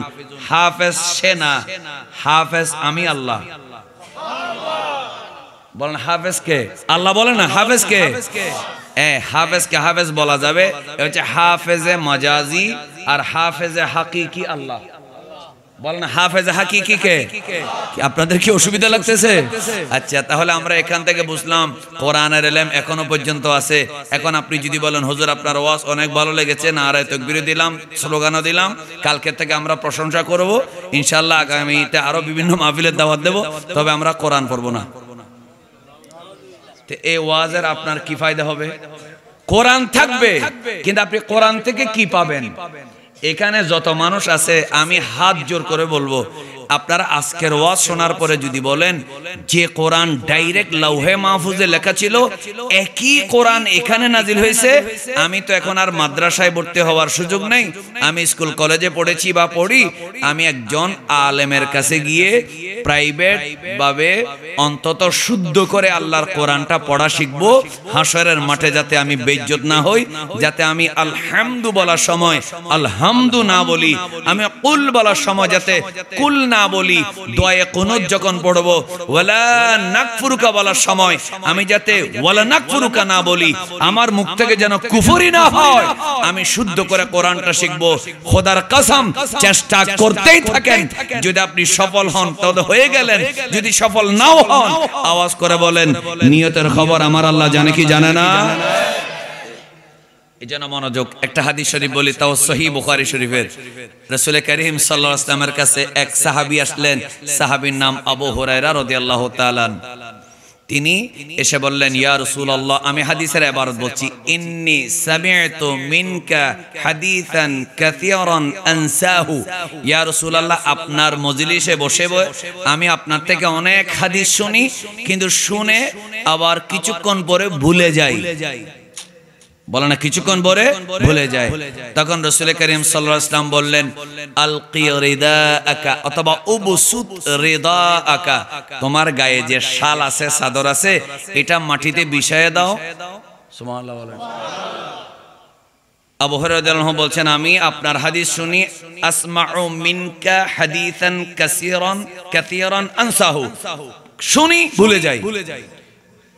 বলে উবসুত রিদাআকা বিছিয়ে দাও। আল্লাহ রাসূল সাল্লাল্লাহু আলাইহি ওয়াসাল্লামের কথা মতো তিনি চাদর বিছিয়ে দিলেন। ফা গরাফা, আমার দিকে দেখেন, ফা গরাফা বিয়াদাইহি, এভাবে এক হাতে হলে এক কোষ, দুই হাতে হলে বলা হয় এক অঞ্জলি। কি বলা হয়? এক অঞ্জলি। আরা সিডিঙ্গা ভাষা এক খোঁস না, আচ্ছা এক খোঁস, এভাবে অঞ্জলি বলা হয়, এক অঞ্জলি। আল্লাহ রাসূল এইভাবে নিলেন। কি নিলেন রাসূল সেটা আল্লাহ জানে, আমার নবী জানে। এত সুবহানাল্লাহ আওয়াজ ছোট হইলে আমি ওয়াজ করতাম না। আর একটু মহব্বতে বলেন না সুবহানাল্লাহ। আবু হুরায়রা রাদিয়াল্লাহু আনহু বলতেছেন, আমি হাদিস শুনলে ভুলে যায়। বললেন তোমার চাদর বিছাও, উবসুত রিদাআকা, তুমি বিছাও, তোমার চাদর বিছালেন। তো বিছানোর পরে আমার নবী ফা গরাফা বিয়াদাইহি, এভাবে দুই হাতে শূন্য থেকে কি নিলেন আল্লাহ জানে, রাসূল না পানি না কি নিলেন এটা আল্লাহ জানে, আমার নবী জানে। মা বলা হয় নাই, কি নিয়েছেন এটা আল্লাহ জানে, কি নিয়েছেন আমার নবী জানে। এইভাবে নিয়ে শূন্য থেকে নিয়ে এইভাবে চাদরের মধ্যে ঢেলে দিলেন। ঢেলে দেওয়ার পরে আমার নবী বলেন, দুম্মাহু, তুমি এই চাদরটা গায়ের মধ্যে জড়াও। তিনি আস্তে করে চাদরটা নিয়ে, যেন সেখান থেকে কোনো কিছু পড়ে যাবে, তিনি আর দেরি না করে চাদরটা সিনার সাথে লাগাই ফেললেন। এরপরে হযরত আবু হুরায়রা রাদিয়াল্লাহু আনহু বললেন, এরপরে আমি একটা শব্দ পর্যন্ত, যখনই নবীর যত হাদিস শুনতাম, আমি জিন্দেগিতে কোনো শব্দ পর্যন্ত ভুলে যাই নাই। এবার সবাই মহব্বতের আওয়াজে বলুন, আমার নবীর এই ধরনের শক্তি দেওয়ার ক্ষমতা আছে না নেই? এটাকে বলা হয় মুখস্থ শক্তি, এটাকে বলা হয় জেহেন, এটাকে বলা হয় মেধা, এটাকে বলা হয় দিশক্তি, এটাকে বলা হয় ব্রেন, প্রতিভা, মনন। একটু সবাই জুড়ে বলেন মারহাবা। প্রতিভা। রসুল সাল্লাল্লাহু আলাইহি ওয়াসাল্লাম শুধু কোরআন দিয়েছেন তা না, রসুল শুধু হাদিস দিয়েছেন তা না, কোরআন আর হাদিসটা রক্ষা করার জন্য যে পাত্র মানে সাহাবীরা, নবী কোরআনটা কাদের কাছে রেখে যাচ্ছেন, নবী হাদিসটা কাদের কাছে রেখে যাচ্ছেন, আমার নবী ওগুলা যত উঁচু মানের কোরআন, যত উঁচু মানের হাদিস, সে উঁচু মানের কোরআন আর উঁচু মানের হাদিসগুলা রক্ষা করার জন্য উন্নত মানের পাত্র সাহাবে কেরামদেরকে আমার নবী আল্লাহ থেকে নিয়ে ব্রেনও দিয়ে দিয়েছেন। কে দিয়েছেন? মুহাম্মদুর রাসূলুল্লাহ সাল্লাল্লাহু আলাইহি ওয়াসাল্লাম। তো আমার নবীর দেওয়ার ক্ষমতা আছে? এত আসতে বললে আমি হবে না, আমার খারাপ লাগবে। একটু জোরে বলেন, আমার নবীর দেওয়ার ক্ষমতা আছে? এই দেওয়ার ক্ষমতা আমার নবীকে কে দিয়েছে?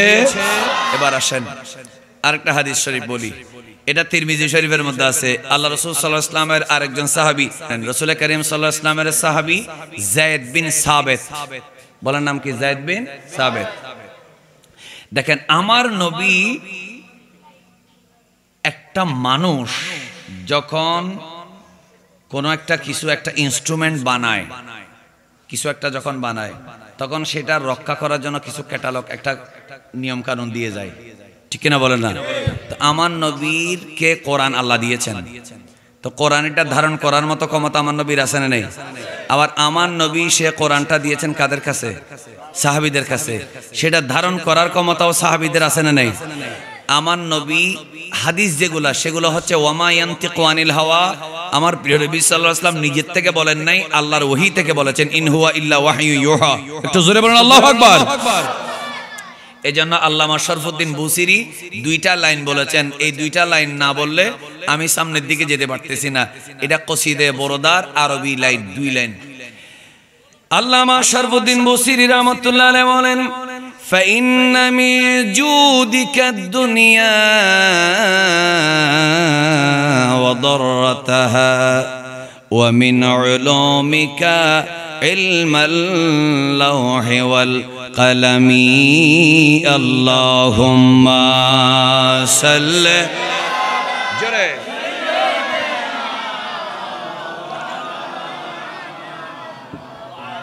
وعلى آل سيدنا।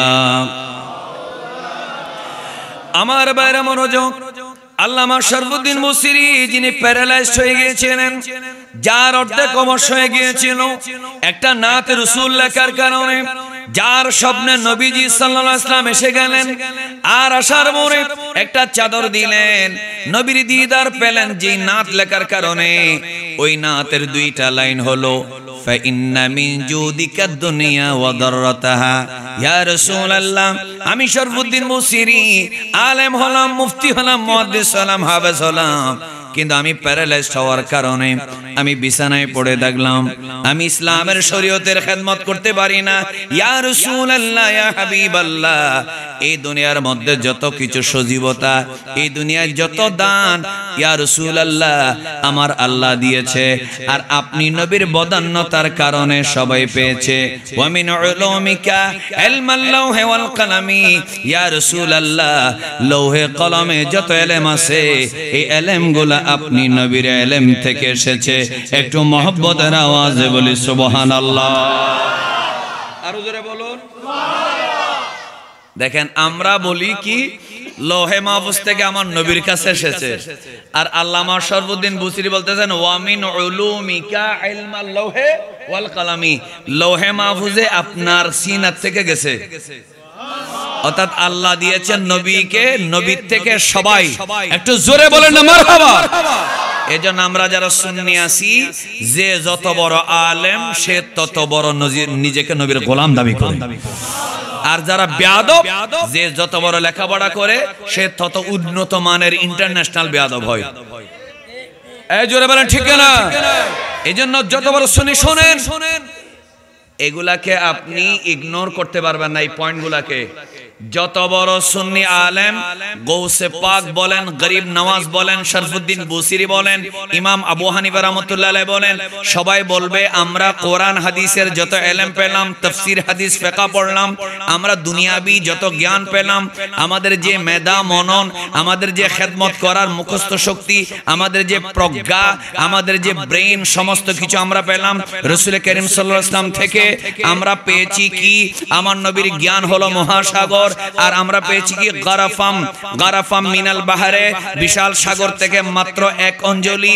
শুধু তা না, ওয়ারাশফাম মিনাদ দিয়ামি, আমার নবীর ইলম যদি বিশাল একটা মেঘমালা হয়, সেখান থেকে আমাদের সবার ইলম হচ্ছে একটা বৃষ্টির ফোঁটা। আমার নবীর ইলম যদি প্রশান্ত মহাসাগর হয়, আমাদের হচ্ছে এক অঞ্জলি পানি। এটা সমস্ত মুহাদ্দিসরা বলেছেন, গাউসে পাক বলেছেন, ইমামে আজম বলেছেন, খাজা গরিব নওয়াজ বলেছেন, সমস্ত আলেমরা বলেছেন। আর বেয়াদবরা বলে আমি মুফাসসির আর আমার নবী নিরক্ষর, তিনি আলিফ বা তা জানতেন না। এটাই হলো ঈমান আর কুফরের পার্থক্য, এটা হলো আদব আর বেয়াদবির পার্থক্য, এটা হলো আলেম আর ফাসিকের পার্থক্য, এটা হলো জান্নাতি আর জাহান্নামের পার্থক্য, এটা হলো হক আর বাতিলের পার্থক্য। চিৎকার করে বলেন ঠিক কিনা ভাইরা আমার? এজন্য আমরা যারা জামিয়া আহমদিয়া সুন্নি আলিয়ায় পড়েছি, আমরা যারা শাইখুল শ্রীকোটের কদমে ধন্য, এই জামিয়াতে, কাদিরিয়া তৈবিয়াতে, হালিশাত তৈবিয়াতে, চন্দ্রগোনা তৈবিয়াতে, রাউজান দারুল ইসলাম কামিল মাদ্রাসা, যেটা শাইখুল শ্রীকোট সৈয়দ আহমদ শাহ শ্রীকোটি রহমাতুল্লাহ আলাইহির নূরানী নজরে প্রতিষ্ঠিত, আর তাহেরিয়া মাদ্রাসা থেকে যারা জামিয়াতে যাবে, তারা এই শিক্ষাগুলা নিয়ে আসবে। এজন্য তাদের মুখ থেকে কাউবয় শব্দ বের হবে না। ঠিক কিনা বলেন না ভাইরা? তাদের মুখ থেকে কাউবয় শব্দ বের হবে না, বলেন না? তাদের মুখ থেকে কাউবয় শব্দ বের হবে না, বেয়াদবি বের হবে না। এই আজকে দেখলাম একটা ভিডিও, এক শিবিরের ছেলে বলতেছে আমার নবী কি মক্কা থেকে মদিনায় পালাই গেছে। আচ্ছা, আমার নবী কি পালিয়ে গেছে নাকি হিজরত করেছে? এখানে নোয়াপাড়ায় আপনারা যারা আমার সামনে বসছেন, আমার সামনে যারা বসছেন, আপনারা কি সবাই কি মাদ্রাসায় পড়েছেন? কয়জন পড়ছেন একটু হাত তোলেন তো। মাদ্রাসায় যারা পড়েছেন তারা একটু হাত তোলেন। আপনি কতটুকু পড়েছেন? রানিং কোন ক্লাস? 9। উনি এই মুরব্বী। মাদ্রাসায় কতটুকু?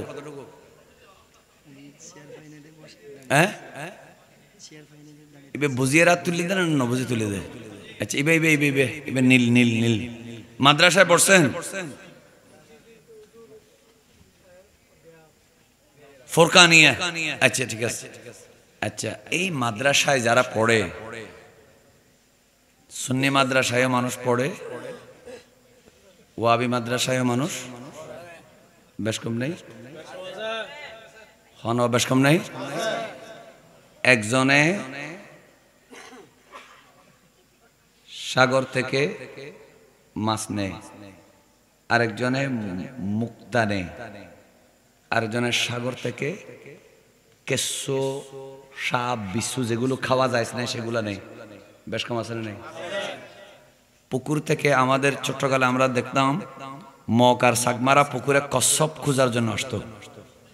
তখন আমাদের মা বোনেরা বলতো কচ্ছপ গুলো এরা খাইলে খাক, সমস্যা নেই, এটা এদের খানা, মানা করতো না। ঠিক কিনা বলেন না? তো একই পুকুরে কচ্ছপও আছে। কোরআন কিন্তু আসছে হেদায়েতের জন্য, কোরআনে কোনো ভেজাল নেই, মনে রাখবেন। কিন্তু আল্লাহ বলেছেন ইউদিল্লু বিহি কাসীরা ওয়া ইয়াহদি বিহি কাসীরা, মানে কি? শয়তানে একই জিনিসকে গুমরাহির কারণ বানায়, আর রহমানে একই আয়াতকে হেদায়েতের জন্য পাঠিয়েছেন। এজন্য যারা রহমান ওয়ালা, যারা ওলি আল্লাহ, তারা সেখান থেকে হেদায়েতের পথে মানুষকে নেয়, আর যারা ইহুদি নাসারার দালাল, সেখান থেকে তারা আচ্ছা হিজরত। আপনারা যারা মাদ্রাসায়, আমি যেটা জিজ্ঞেস করেছিলাম এটার কারণটা বলি। আচ্ছা, এখানে যারা মাদ্রাসায় পড়েন নাই, আপনারা কি কোনোদিন কোন কথাবার্তায়ও বলেছেন আমার নবী মক্কা থেকে পালিয়ে গেছেন বলেন, নাকি হিজরত করেছেন বলেন? অথচ আপনারা মাদ্রাসায় পড়েন নাই, তারপরও আরবি জানেন না, কিন্তু হিজরত শব্দটা ব্যবহার করেন। কি ব্যবহার করেন? হিজরত মানি এক স্থান ত্যাগ করে আরেক জায়গায় যাওয়া। এ কথা বললে কি বেয়াদবি হয় নাকি আদব হয়? কি হয়? আর পালায়া যাওয়া বেয়াদবি হয় কিনা? আরো জোরে বলেন না কেন? কি আদব হয় নাকি বেয়াদবি হয়? তাহলে শিবিরের যে ছেলেটা একজনে বলল নবীকে কাউবয়, কিছুদিন আগে একজনে বলল মা খাদিজা রাদিয়াল্লাহু তাআলা আনহা জিন্দেগিতে নামাজ না পড়ে নাই, অথচ ভুল কথা। যেদিন ওহী নাজিল হয়েছে তার পরের দিন থেকে আমার নবী নামাজ পড়েছেন একেবারে দিনের প্রথম ভাগে, মা খাদিজা নামাজ পড়েছেন দিনের শেষ ভাগে সোমবারে, আর মাওলা আলী নামাজ পড়েছেন মঙ্গলবারে। এরপরে নামাজ ফরজ হওয়ার আগ পর্যন্ত এই 8-10 বছর পর্যন্ত 10 বছর নামাজ ফরজ হয়েছে ওহী নাজিল হওয়ার 10 বছর পর। এই 10 বছর পর্যন্ত প্রতিদিন আমার নবী, মা খাদিজা, মাওলা আলী এবং কাছের সাহাবীরা নামাজ ফরজ হওয়ার মেরাজের আরো 10 বছর আগ পর্যন্ত সূর্যোদয়ের আগে 2 রাকাত, সূর্যাস্তের আগে 1 ওয়াক্ত, এবং আমার নবী স্পেশালি গভীর রাতে একটা তাহাজ্জুদের নামাজ ফরজ হওয়ার মেরাজের আরো 10 বছর আগে থেকে হযরতে মা খাদিজাতুল কুবরা নামাজ পড়েছেন। একটু জোরে বলবেন না সুবহানাল্লাহ? এখন এই যে বেয়াদবিগুলো তাদের থেকে বের হয়, কতক্ষণ বলতেছে কাউবয়, কতক্ষণ বলতেছে রাখাল, আবার কতক্ষণ বলতেছে নবী পালিয়ে গেছে। এগুলা কেন? কারণ এদের ভিতরে আদব নেই। কেন আদব নেই? কারণ তারা এই হাদিসগুলা তাদের ছেলেদেরকে মেনশন করে পড়ায় না। ঠিক কিনা বলেন না? এখন আমি একটা হাদিস বলবো, এটা খুব মনোযোগ দিয়ে শুনবেন। সাহাবীর নাম যায়েদ ইবনে সাবিত রাদিয়াল্লাহু তাআলা। তিনি কি বললেন? আমার নবী আমাকে বললেন, হে যায়েদ, ইহুদিদের সাথে কথা বলার জন্য, চিঠিপত্র লেখার জন্য আমার একটা দোভাষী লাগবে, ট্রান্সলেটর লাগবে, দুভাষী। তুমি আরবিও জানো, তোমাকে ইহুদিদের ভাষাও শিখতে হবে। তখন তিনি বললেন, ইয়া রাসূলুল্লাহ, আমি ইবারতটা বলি, আমারানি রাসূলুল্লাহি সাল্লাল্লাহু আলাইহি ওয়াসাল্লাম আন আতাআল্লামা লাহু কালিমাতা কিতাবি ইহুদ, কালিমাতি কিতাবি ইহুদ। আমার নবী আমাকে নির্দেশ দিয়েছেন আমার নবীর জন্য আমি যেন ট্রান্সলেটর হই, আমি যেন দোভাষী হই।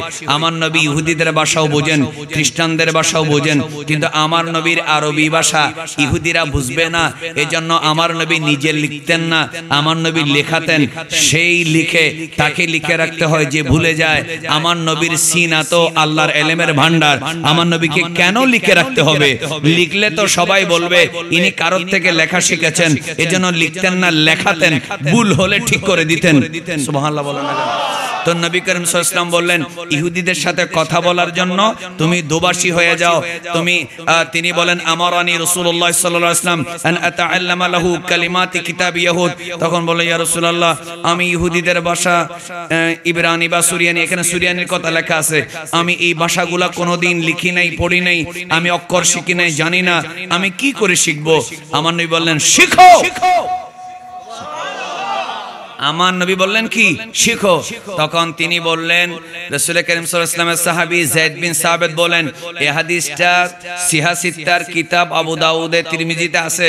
রাসূল করিম সাল্লাল্লাহু আলাইহি ওয়াসাল্লামের সাহাবী বললেন, মা মাররা বি নিসফু শাহরিন হাত্তা তাআল্লামতুহু, 1 মাসের অর্ধেক 15 দিন। বল না কয় দিন? 1 মাসের অর্ধেক হলে কয় দিন হয়? 15 দিন হয়। মা মাররা বি নিসফু শাহরিন, 1 মাসের অর্ধেক যায় নাই, হাত্তা তাআল্লামতুহু, 15 দিনের মধ্যেই নতুন একটা ভাষার অক্ষর, শব্দ, বাক্য গঠন, speaking skill, writing skill, listening skill, শুনে বোঝা, কথা বলতে পারা, রাইটিং স্কিল, লেখা এবং মনের ভাব প্রকাশ করতে পারা, ট্রান্সলেশন করতে পারা, 15 দিনের মধ্যেই নতুন একটা ভাষা। আশ্চর্য হয়ে গেলাম, আমি কেমনে জানি শিখে ফেললাম। ও যায়েদ বিন সাবিত, কেমনে শিখেছেন? তিনি বলবে, খোদার কসম, আমার নবী শিখো বলেছে, এই বলার কারণেই আমার সিনার ভিতরে আমার আল্লাহ এই ইলম ঢুকিয়ে দিয়েছে। তাহলে আপনি যদি সত্যিকার আলেমে হক্কানি, টক্কানি না, হক্কানি কি হন নাকি, আলেমে হক্কানি হতে হলে আপনাকে নবীর সাথে কানেকশন থাকতে হবে। না হলে এলেম আপনি অনেক শিখবেন, বড় বড় মুফতি হবেন, মুহাদ্দিস হবেন, তখন আপনি ফতোয়া কি দিবেন? নবীর সাথে কানেকশন না থাকলে খবরদার। আল্লাহর জন্য নামাজ পড়তেছো, নামাজের ভিতরে নবীর খেয়াল আসলে, গরু গাদার খেয়াল আসলে যেইভাবে গুনাহ হয়, এর চাইতে আরো বেশি গুনাহ হয়ে যাবে। নাউজুবিল্লাহ। আরো জোরে বলেন না কেন? কারা বলেছে? কওমি মাদ্রাসার মুরব্বী বলেছে। ভারতের দেবন্দের কি গুসো দিলে গোভাল্লার কওমি মাদ্রাসার মুরব্বী দায় হনাই তার গাল দিদিনো গেল গেল আল্লাহ এবং রসুলে কি দিব ইয়ান তো আসরের দিন নির্ধারিত কি নামাজের ভিতরে আল্লাহ নামাজ ইয়ান আরা মানি না মানি নামাজ কি রসুল্লাহ নাকি আল্লাহ আল্লাহর ইবাদত রসুলের ইত্তেবা নবী বলেছেন কার ইবাদত আল্লাহর তো ইবাদত আল্লাহর হয়ে গেলে নবীর কথা মানা হয়ে যায় না কথা মানা হয়ে যায় না আমার নবী বলেছেন সাল্লু কামা রাআইতুমুনি উসাল্লি আমি যেভাবে নামাজ পড়েছি সেইভাবে তোমরা নামাজ পড়ো আমাকে যেভাবে নামাজ পড়তে দেখেছো আচ্ছা একজন সাহাবী যখন নামাজে দাঁড়াবে আমার নবী কিভাবে সিজদা দেয় আমার নবীজি কিভাবে রুকু করে এই কল্পনা তার মধ্যে আসবে কিনা এখন যদি আসসালামু আলাইকা আইয়ুহান নবিয়্যু বলার সময় আমার নবীর খেয়াল আসলে এখন কি তার নামাজ ভেঙে যাবে নাকি নামাজ শুদ্ধ হবে নামাজ কবুল হওয়ার জন্য যেটা শর্ত যখন একজন মৌলভী সাহেব তাওহীদ ঠিক করার জন্য শিরিক যেন না হয়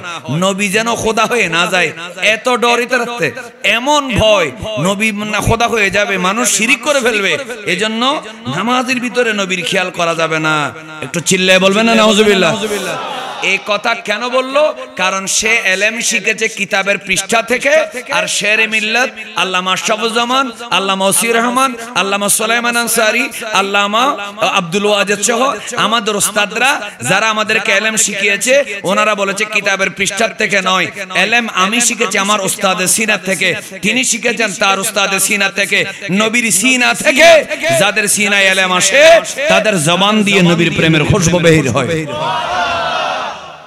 আর কালো পৃষ্ঠা থেকে যদি শিখো তাহলে কি নাই খুশবু নাই ঠিক কিনা বলেন না এজন্য বাবারা ইলম কি কালো নাকি নূর আল ইলমু নূর আল ইসলাম নূর আপনারা কি রাগ করতেছেন লাস্ট ফাতিহা আজম তো একটা গৌসে পাকের কথা বলে আমার আলোচনা শেষ করি গৌসে পাক বলেছেন ওলি হতে চাইলে 12টা খাসিয়ত থাকতে হবে নাম্বার 1 গৌসে পাক শাহ বাগদাদ এটা রেফারেন্সটা বলে দিই যারা আমাদের ভিডিও শুনবেন মাদ্রাসা ছাত্ররা বক্তারা নতুন বক্তা যারা তারা যাতে শিখতে পারে সিররুল আসরার একটা কিতাব আছে আরবি কিতাব গৌসে পাকের লেখা দুইটা নেবেন আল্লাহ থেকে দুইটা নেবেন রাসূল থেকে সাল্লাল্লাহু আলাইহি ওয়াসাল্লাম দুইটা নেবেন সিদ্দিক আকবর রাদিয়াল্লাহু আনহু থেকে দুইটা নেবেন ফারুক আজম রাদিয়াল্লাহু আনহু থেকে দুইটা নেবেন হযরত ওসমান জিন্নুরাইন থেকে দুইটা নেবেন মাওলা আলী থেকে রাদিয়াল্লাহু আনহুম সবাই জোরে বলেন না মারহাবা তো গৌসে পাক বলেন আল্লাহ থেকে দুইটা নেবেন কোনটা কোনটা একটা হচ্ছে গফফার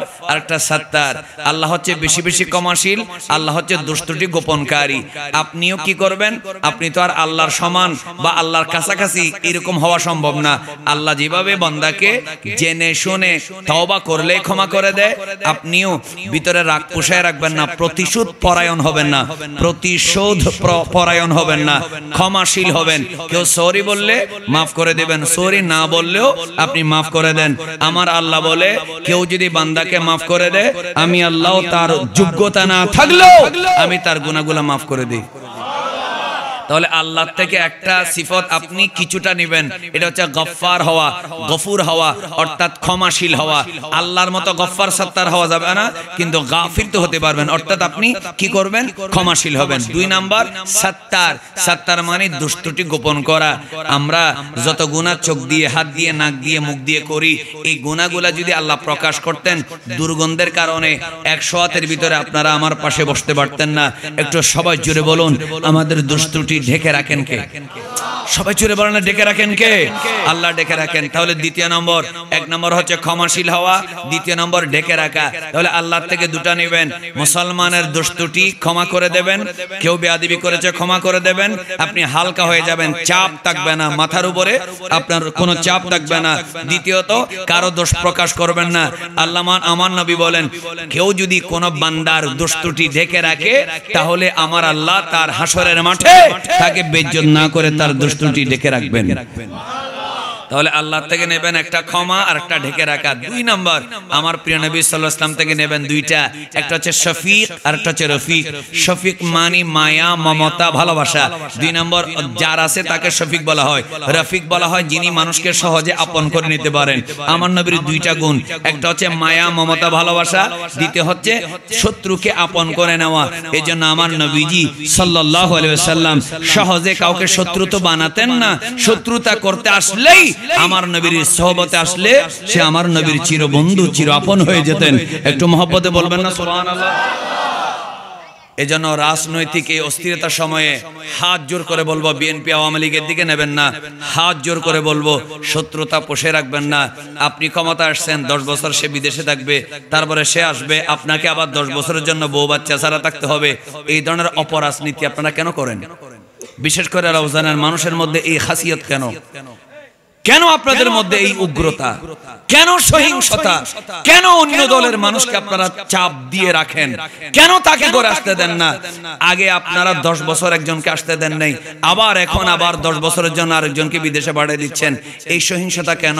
কেন আপনারা বিএনপি আওয়ামী লীগ একসাথে থাকতে পারেন না? কেন আপনারা কওমি ওয়াহাবি সুন্নি, এই পাড়ার মানুষ সুন্নি, এই পাড়ার মানুষ ওয়াহাবি? কেন? যদি জাহান্নামে যায় হাসরের মাঠ থেকে যাবে, কেউ যদি জাহান্নামে যায় হাসরের মাঠ থেকে যাবে, দুনিয়াতে কেন আপনাকে মারামারি করতে হবে? দুনিয়াতে কেন আপনাকে বন্দুক দিয়ে গুলি করতে হবে? দুনিয়াতে কেন আপনাকে বিচার করতে হবে? সব একবার জোরে বলেন না, বিচার করার মালিক কে? হ্যাঁ, জোরে বলেন, বিচার করার মালিক কে? আপনি যদি বলেন হুজুর এগুলো আগে তো তারা করেছে, আমরা এখন করতেছি, তো সে যদি অন্যায় করে এখন আপনি কেন করবেন? সে খারাপ বলে আপনি কেন খারাপ হবেন?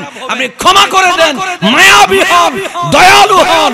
কারণ দয়া করে মায়া করে যা করা যায়, অস্ত্র দিয়ে তা করা যায়। আপনারা কি আমার কথায় মনে কষ্ট আনতেছেন? এই সমস্যা কি শুধু রওজানের নাকি সারা দেশের? শুধু সারা দেশের নাকি সারা দুনিয়ার? আর আমার নবী হচ্ছেন দয়া আর মায়ার সাগর, ঠিক কিনা বলেন? তাহলে আমার আল্লাহ থেকে নেব কয়টা? নমাতের দিকে তারা গুসো হয়ে গিয়ে মারামারি করে ফেলে, যারা বইতে কি নির্বাচন সমিতি তারা গুসো হয়ে গিয়ে খুল। জোরে বলে না, আমার আল্লাহ থেকে নেব কয়টা? আমার নবীর থেকে কয়টা? মায়া ব্যাগিন ডালি দি বানাই আল্লাহ, এদিনে মায়া নবীরে লাগে রে তল্লায়, শোক লাগিব আহমদ সাহেবার মত সাইবাল্লায়, হল জাগানো মদিনা রাখিয়ায় তো সায় জোরে মদিনাওয়ালার দেশত, হল জাগানো মদিনা লাবারিশ নয় গুনাহগারল হাসরর মাড়ত, রহমতর সাদর যখন আনবীরাত। আর ডর করে হন, লাবারিশ নয় গুনাহগারল হাসরর মাড়ত, রহমতর সাদর যখন মুস্তফারাত, খড়ে যাইব উম্মতওয়ালা উম্মত ফেলায়, খোল জাগানো মদিনা জোরে মদিনাওয়ালার দেশত, আশেক যখন যায়, খোল জাগানো মদিনা রাখিয়াই তো সাই। একটু মহব্বতে বলেন না সুবহানাল্লাহ। চারটা গেল। সিদ্দিক আকবরের দিলন থেকে নেবেন দুইটা। এক, সিদ্দিক আকবর কি ছিলেন? 1 নম্বর সাদেক, সত্যবাদী। আপনাকে সত্যবাদী হতে হবে। ওয়া মুতাসাদ্দিক, তিনি দানশীল ছিলেন, আপনাকে দানশীল হতে হবে। ব্যাখ্যা করলাম না। হযরত ফারুক আজম রাদিয়াল্লাহু আনহু থেকে নেবেন দুইটা। তিনি কি ছিলেন? তিনি ছিলেন আল আম্মার ওয়ান নাহা, আল আমিরু বিল মারুফ, নিজে ভালো কাজ করতেন, আরেকজনকে ভালো কাজের আদেশ দিতেন। ওয়ান নাহি আনিল মুনকার, নিজে খারাপ কাজ করতেন না, আরেকজনকে খারাপ কাজ করতে দিতেন না। একটু মহব্বতে বলবেন না সুবহানাল্লাহ। হযরত ওসমান রাদিয়াল্লাহু আনহু থেকে দুইটা নেবেন। নাম্বার 1 হলো 1 নম্বর আল মুসাল্লি, মুসাল্লিয়ান বিল লাইলি ওয়ান নাসু নিয়াম, মানুষ যখন ঘুমিয়ে যায় তখন তাহাজ্জুদ পড়তেন। এটা ওসমান জিন নূরাইন থেকে এটা নেবেন। আর কি করবেন? মুতঈমুত তাআম, মানুষকে বেশি বেশি খাবার খাওয়াবেন। তাহলে খাবার খাওয়ানো, রাতের বেলা তাহাজ্জুদ পড়া। আর ফারুক আজম থেকে কি নেবেন বলছিলাম? ভালো কাজের আদেশ দেওয়া, মন্দ কাজে নিষেধ করা। আর মাওলা আলী থেকে নেবেন দুইটা। নাম্বার 1 সুজান, সাহসী হওয়া। 2 নম্বর হলো আলেমান, কোরআন সুন্নাহর ইলম শিখা। একটু মহব্বতে বলবেন না সুবহানাল্লাহ। এটা হচ্ছে মাওলা আলী থেকে নেব কয়টা? এটা হচ্ছে বীর পুরুষ হওয়া। বীর পুরুষ মানে সত্য কথা। এই যে আমি কিছুক্ষণ আগে রওজানকে মেনশন করে কিছু কথা বলে দিয়েছি, এটা সাহসী কথা। ডরাই দিনে ডরাইলে হইতেন না, ডরাইলে হইতেন না। তোমার রোজনী হলো মারামারি করে হইলে দিন আঁকি ডরাই হই দিনে নাকি সাহস করি হই? ইয়ার নিজের তারিফ নিজে করে ফেলে আজকাল বিয়া করে নিজে ডোল নিজে বাজার তো আয় বাজা ফেলেন। আচ্ছা শোনেন, সত্য কথা বলার সময় ভয় পাওয়া, কথা বলে না কেন? আমি এগুলো ফান করতেছি না, এটা একটা কথার ভিতর একটা রিয়েলিটি। আওয়াজ করে বলেন সত্য কথা বলার সময় ভয় পাওয়া যাবে। চিল্লে চিল্লে বলেন সত্য কথা বলার সময় ভয় পাওয়া যাবে। মদ গাঁজা ইয়াবা খুনাখুনি মারামারির বিরুদ্ধে, রাজনৈতিক প্রতিহিংসার বিরুদ্ধে কথা বলার সময় আওয়াজ করে বলেন কোন ধরনের ভয় পাওয়া যাবে। এটা নেবেন মাওলা আলী রাদিয়াল্লাহু আনহু থেকে। দ্বিতীয় নম্বর হলো আলেমান। আপনি যেমন বীর পুরুষ হবেন, আপনাকে শরীয়তের ইলম শিখতেই হবে। কি কাজ করলে নামাজ হবে, কি কাজ করলে নামাজ ভঙ্গ হয়ে যাবে জানতেই হবে। এটাই হলো আপনার ইলমে দ্বীন। একটু জোরে বলবেন না সুবহানাল্লাহ। আল্লাহ পাক আমাদের সবাইকে ইলমে দ্বীন শেখার, নিজের ছেলেদেরকে বংশধরকে ইলমে দ্বীনের পথে রাখার। এই নোয়াপাড়া তাহেরিয়া তৈবা তাহেরি মাদ্রাসা, এটা কি তাহেরিয়া সুন্নিয়া মাদ্রাসা, যে মাদ্রাসাটা হয়েছে এই মাদ্রাসা ইনশাআল্লাহ কিয়ামত পর্যন্ত থাকবে। আল্লাহ আমাদেরকে বংশ পরস্পরায় নিজের সন্তানদেরকে বংশধরকে ওসিয়ত করে এই মাদ্রাসার খাদিম হিসেবে থাকার আল্লাহ পাক আমাদেরকে তৌফিক দান করুন। আরো জোরে বলেন আমিন। আপনারা আমার কথাবার্তা রাগ করেছেন, এগুলো হচ্ছে লিল্লাহ। যা বলেছি আল্লাহর সন্তুষ্টির জন্য বলেছি, যা বলেছি আমার নবীর সন্তুষ্টির জন্য বলেছি। আল্লাহ আমাদের আমল করার তৌফিক দেন। 5 ওয়াক্ত নামাজ নফরলি এই ওয়াজ নিয়ে রহন লাভ হবে না, ফজর নামাজ পড়বেন না ইনশাআল্লাহ। ওয়া আখিরু দাওয়ানা আনিল হামদুলিল্লাহি রাব্বিল আলামিন।